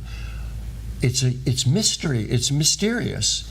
And children know it's mysterious. They know it's wonderful. And when they're not honored, as many children, as you said, many children tell us, I've never had a birthday. I've never had this kind of attention. And all of a sudden they feel it, and it makes them know that love is possible, that hope is real. They may not know the source of the hope yet, but they have felt something that can change their life as it changed mine. Okay, let me just say this. I've witnessed this, and it is. You use the word mysterious. It is. It's a simple thing. Yes, it is. You're giving away free ice cream sundaes with a bunch of people loving on kids one day. It's so simple. It's mysterious that it works so well. Giving away free ice cream. Really, it's just is what it is. You know, my most difficult, my problem in giving speeches about birthday, my problem in persuading people about birthday is that it's so simple. And people think, well, where's the gospel in it? And I don't know, is this really, all kids like ice cream, what's the big deal, right? The big deal is birthday. The big deal is they're individual souls known by God, eternal souls, and you are treating them that way. You are respecting, you are honoring them in that way. And they feel it because they're spiritual beings on a fleshly walk. They're not fleshly beings on a spiritual walk. They're not wandering around saying, where is their spiritual? No, they are made by God. They're made by God to recognize when they're treated that way. They may not understand it, but they know something good is up. Gosh. Yeah. Okay, well, a couple things here as we run out of time. You can go to concernedfamilies.org. Right there's the picture that you see birthday. You can click on that, and it'll explain it to you, and you can watch that little video. It works. But behind that is the organization called Concerned Families. Of course, you have concerned fathers, concerned mothers, concerned youth. And you can begin to read about how simple this works in a community. It revolutionizes not only individuals, but a community. And this has got unbelievable impact. So check it out. Bob, I want to say thank you. A couple places again. You can go to concernedfamilies.org. You can go to project.org. There's a picture of that landing page, project.org. A couple of places there. On Gen 2 Project, there's a video you can watch, Bob, that he gave on all of this as well. Yes. Good to see you. Good to see you, Perry. You mentioned earlier about the darkness of the attack on the image. This is a pushback against the darkness. There you go. Thanks for coming in. Good to see you. Perry, all right, we'll see you next time on Focus Today.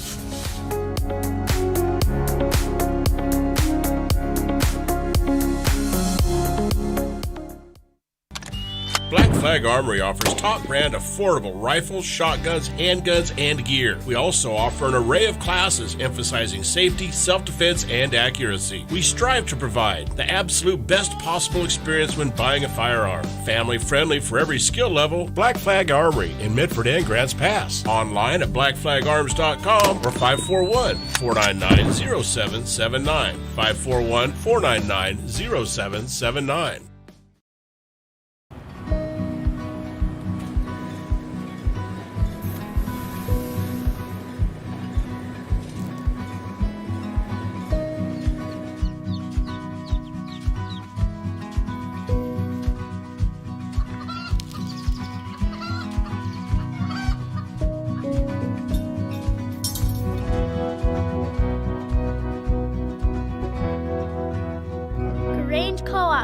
Big ideas grow. From top home sellers in the Valley with John L. Scott to making RV consignment effortless.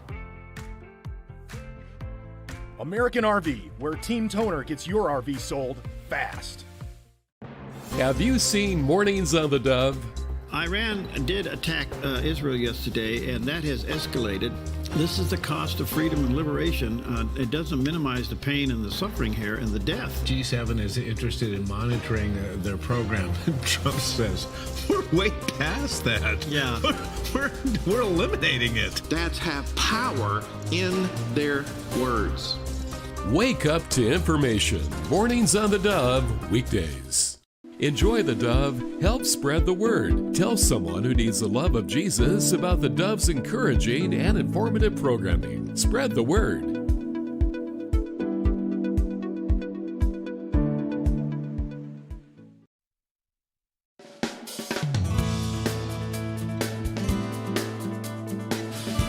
Well, good morning, good morning, good morning. Happy Thursday.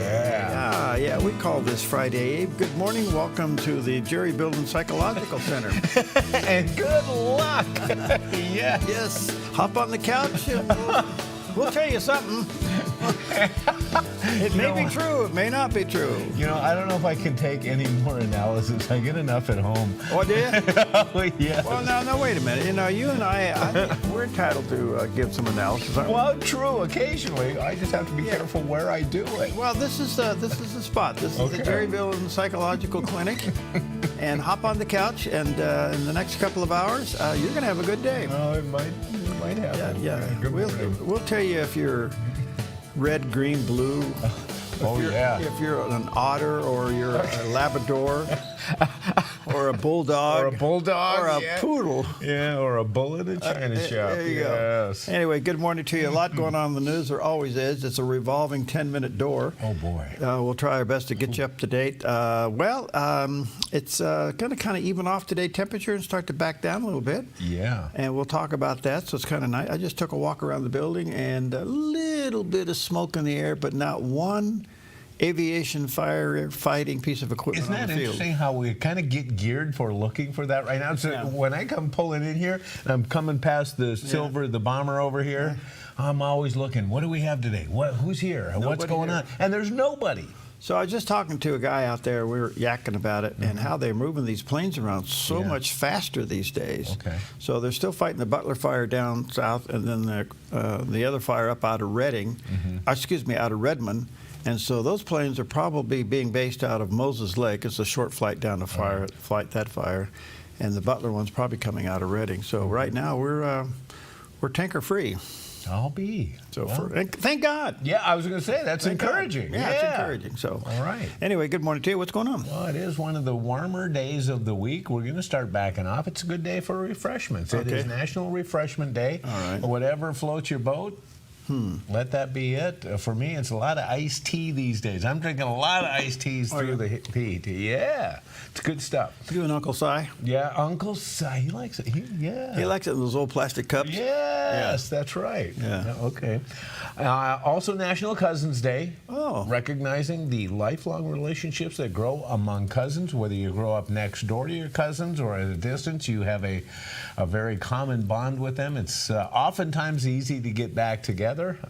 Did you grow up next to cousins? Around, yeah. Okay. Yeah, we're around, yeah. Yeah, I grew up right next door to first cousins, and there were 3 older boys, and I have an older brother, so it was easy for hand-me-downs to go through that house, and then we lived right next door. It came, my brother got it. By the time I got it, well, they're about 5 seasons out of style.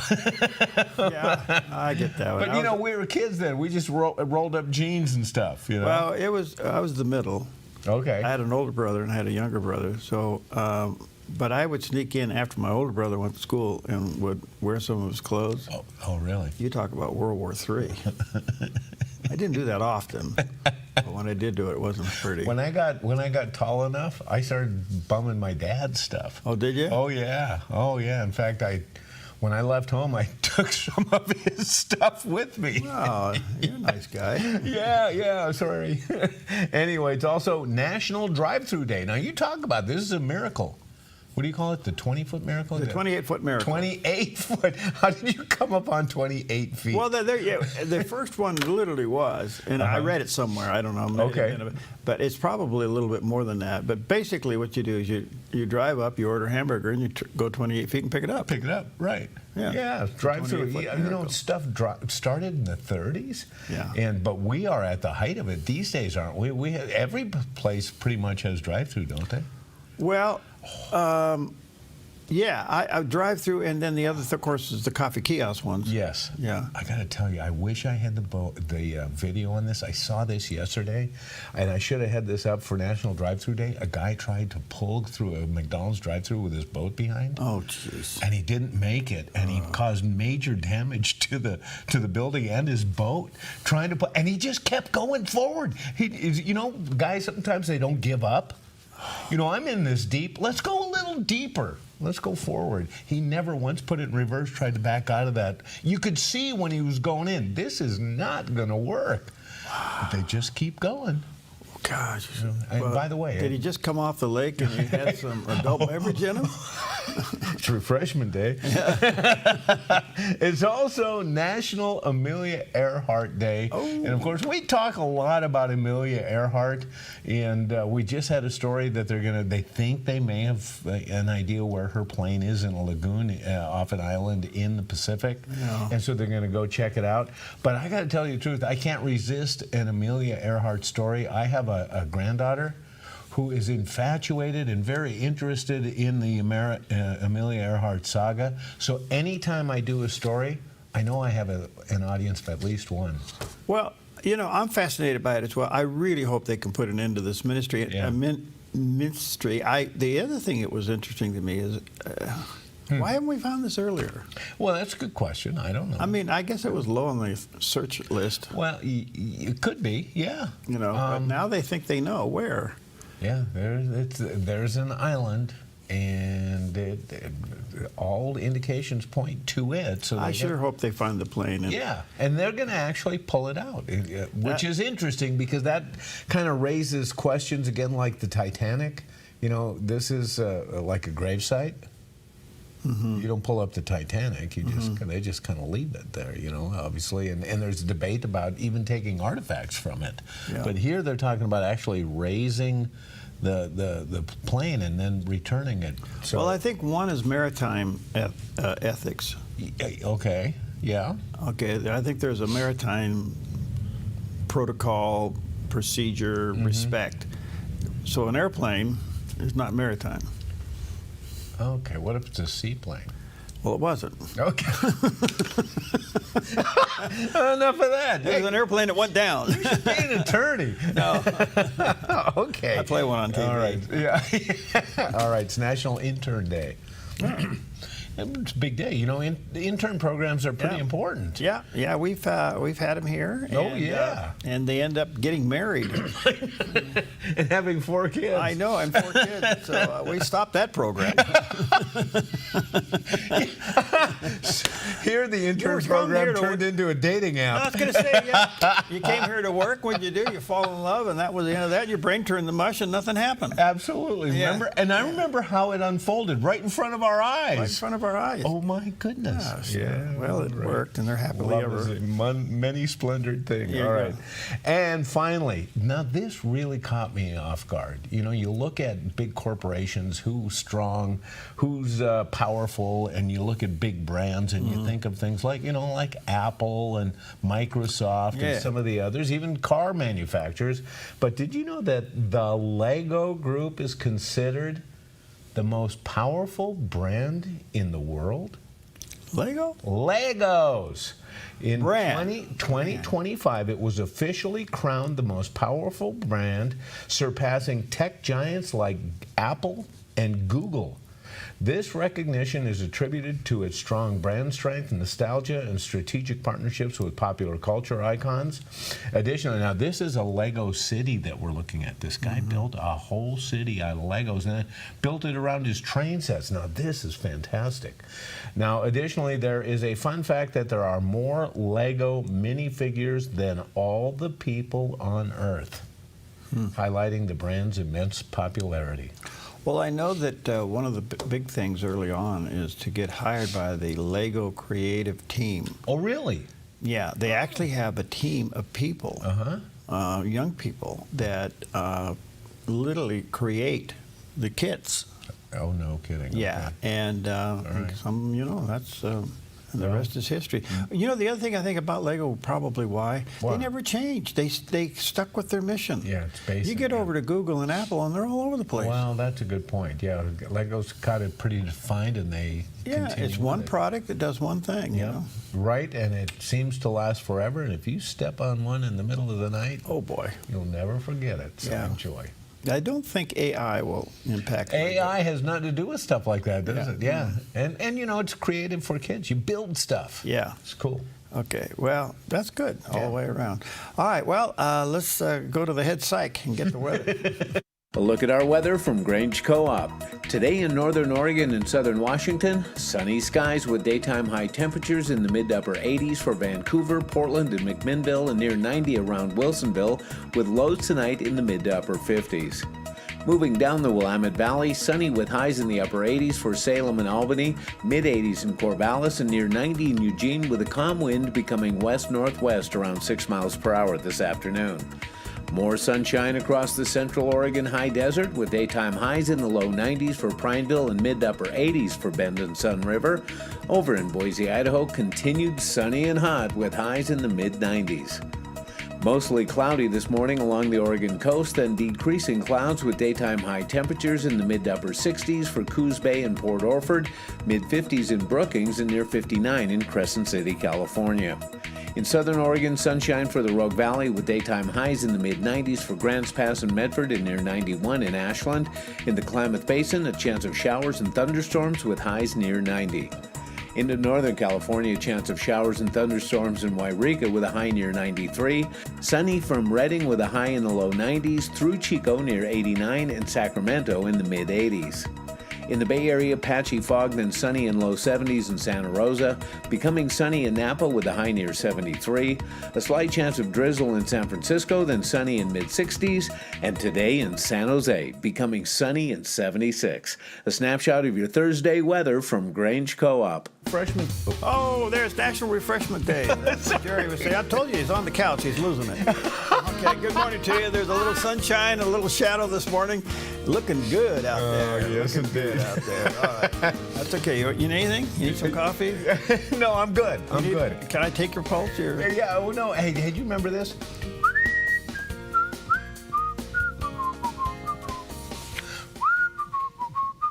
Don't worry, be happy. Oh, yeah. Remember that? Don't worry, be happy. Okay, I want you to think of a different thing when you hear that again, because here's Pastor Greg Laurie with great encouragement. Don't worry, start praying. Stop worrying and start praying. I know we all have things we worry about in life, but I'm reminded of the words of the Apostle Paul in Philippians 4 when he says, don't worry about anything. Pray about everything. Tell God what you need. Thank Him for all He has done. Then you will experience God's peace, which exceeds anything we can understand. His peace will guard your heart and mind as you live in Christ Jesus. Worry. Worry can ruin your day. It can ruin your week. It can ruin your month. Actually, worry can effectively ruin your life. Listen to this. When you worry about the future, you cripple yourself in the present.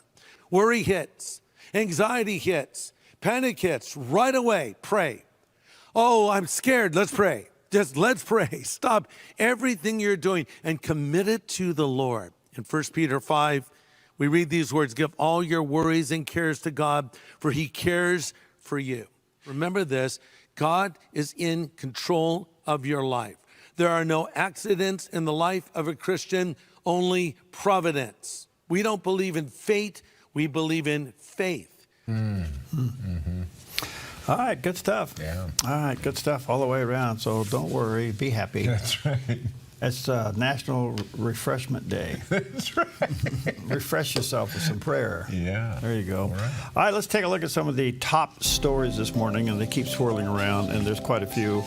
But as we mentioned the last couple of days, the story brewing out of the National Intelligence Department under Tulsi Gabbard is starting to really boil. Mm-hmm. It's got a lot of people upset, and this is where she's uncovering the deep state action of the former administration, Barack Obama, President Obama, and during the 2016 election, all known as the Russia collusion.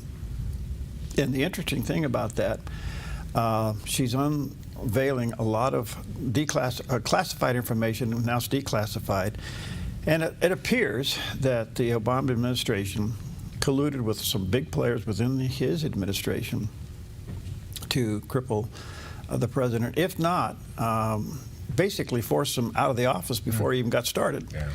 Well, where is this going? And of course, the left is coming unglued. And there's an interesting part about this. It dawned on me. The left has never been forced to defend itself. No, that's a very good point. Yeah, it's true. The shoe is on the other foot. Right, for a change. They are the ones that now have to come out and defend themselves. Yeah. Well, this is really interesting because I don't think Tulsi Gabbard would go to the president, the press, and then refer it to the DOJ if it was a hoax. Right. Yeah. Yeah, that's a good point, too. Because if there's holes in this, the Democrats are better finding a fault early on and rubbing your nose in it. And if there is something wrong with this, they'd be all over. They're just saying it's all baloney right now. Right, yeah. Well, it appears to have serious legs, and they're talking about potential criminal charges being filed. Now, I don't know where all this goes. I'm not an attorney. I don't know the statutes. Right. But it is starting to grow. President Obama, Clapper, Comey, and the list of those players, those actors, are now starting to feel the pressure and the sweat. There's even possibility of subpoena of President Obama to testify before Congress. Okay. I don't know if he can declare executive privilege on that or not because he's not in office. If they called him, where would they call him to? To the a committee? To the the judiciary. And that would be Jim Jordan. Yeah, but I see. Here's the thing I don't understand. Why would it go to Congress if it's going to go to the DOJ? Yeah. I don't. There's part of this process I don't understand. I don't either. Yeah. So anyway, but look, this is serious. It's growing. It looks like it has serious implications for the previous administration. And here's something else. I don't know, since it involves so many controversial people, but I think there is a general feeling out there among people that the Russia hoax was a hoax. Okay, even though a lot of people polled thinks that President Trump was still connected to Russia somehow. Well, of course, there are a lot of Democrats. The Democrats believe that. They believe that way. Okay. Yes, right. But here's the other thing: a lot of people know that the deep state is deep state, and it's corrupt. Right. So this could play very much into the favor of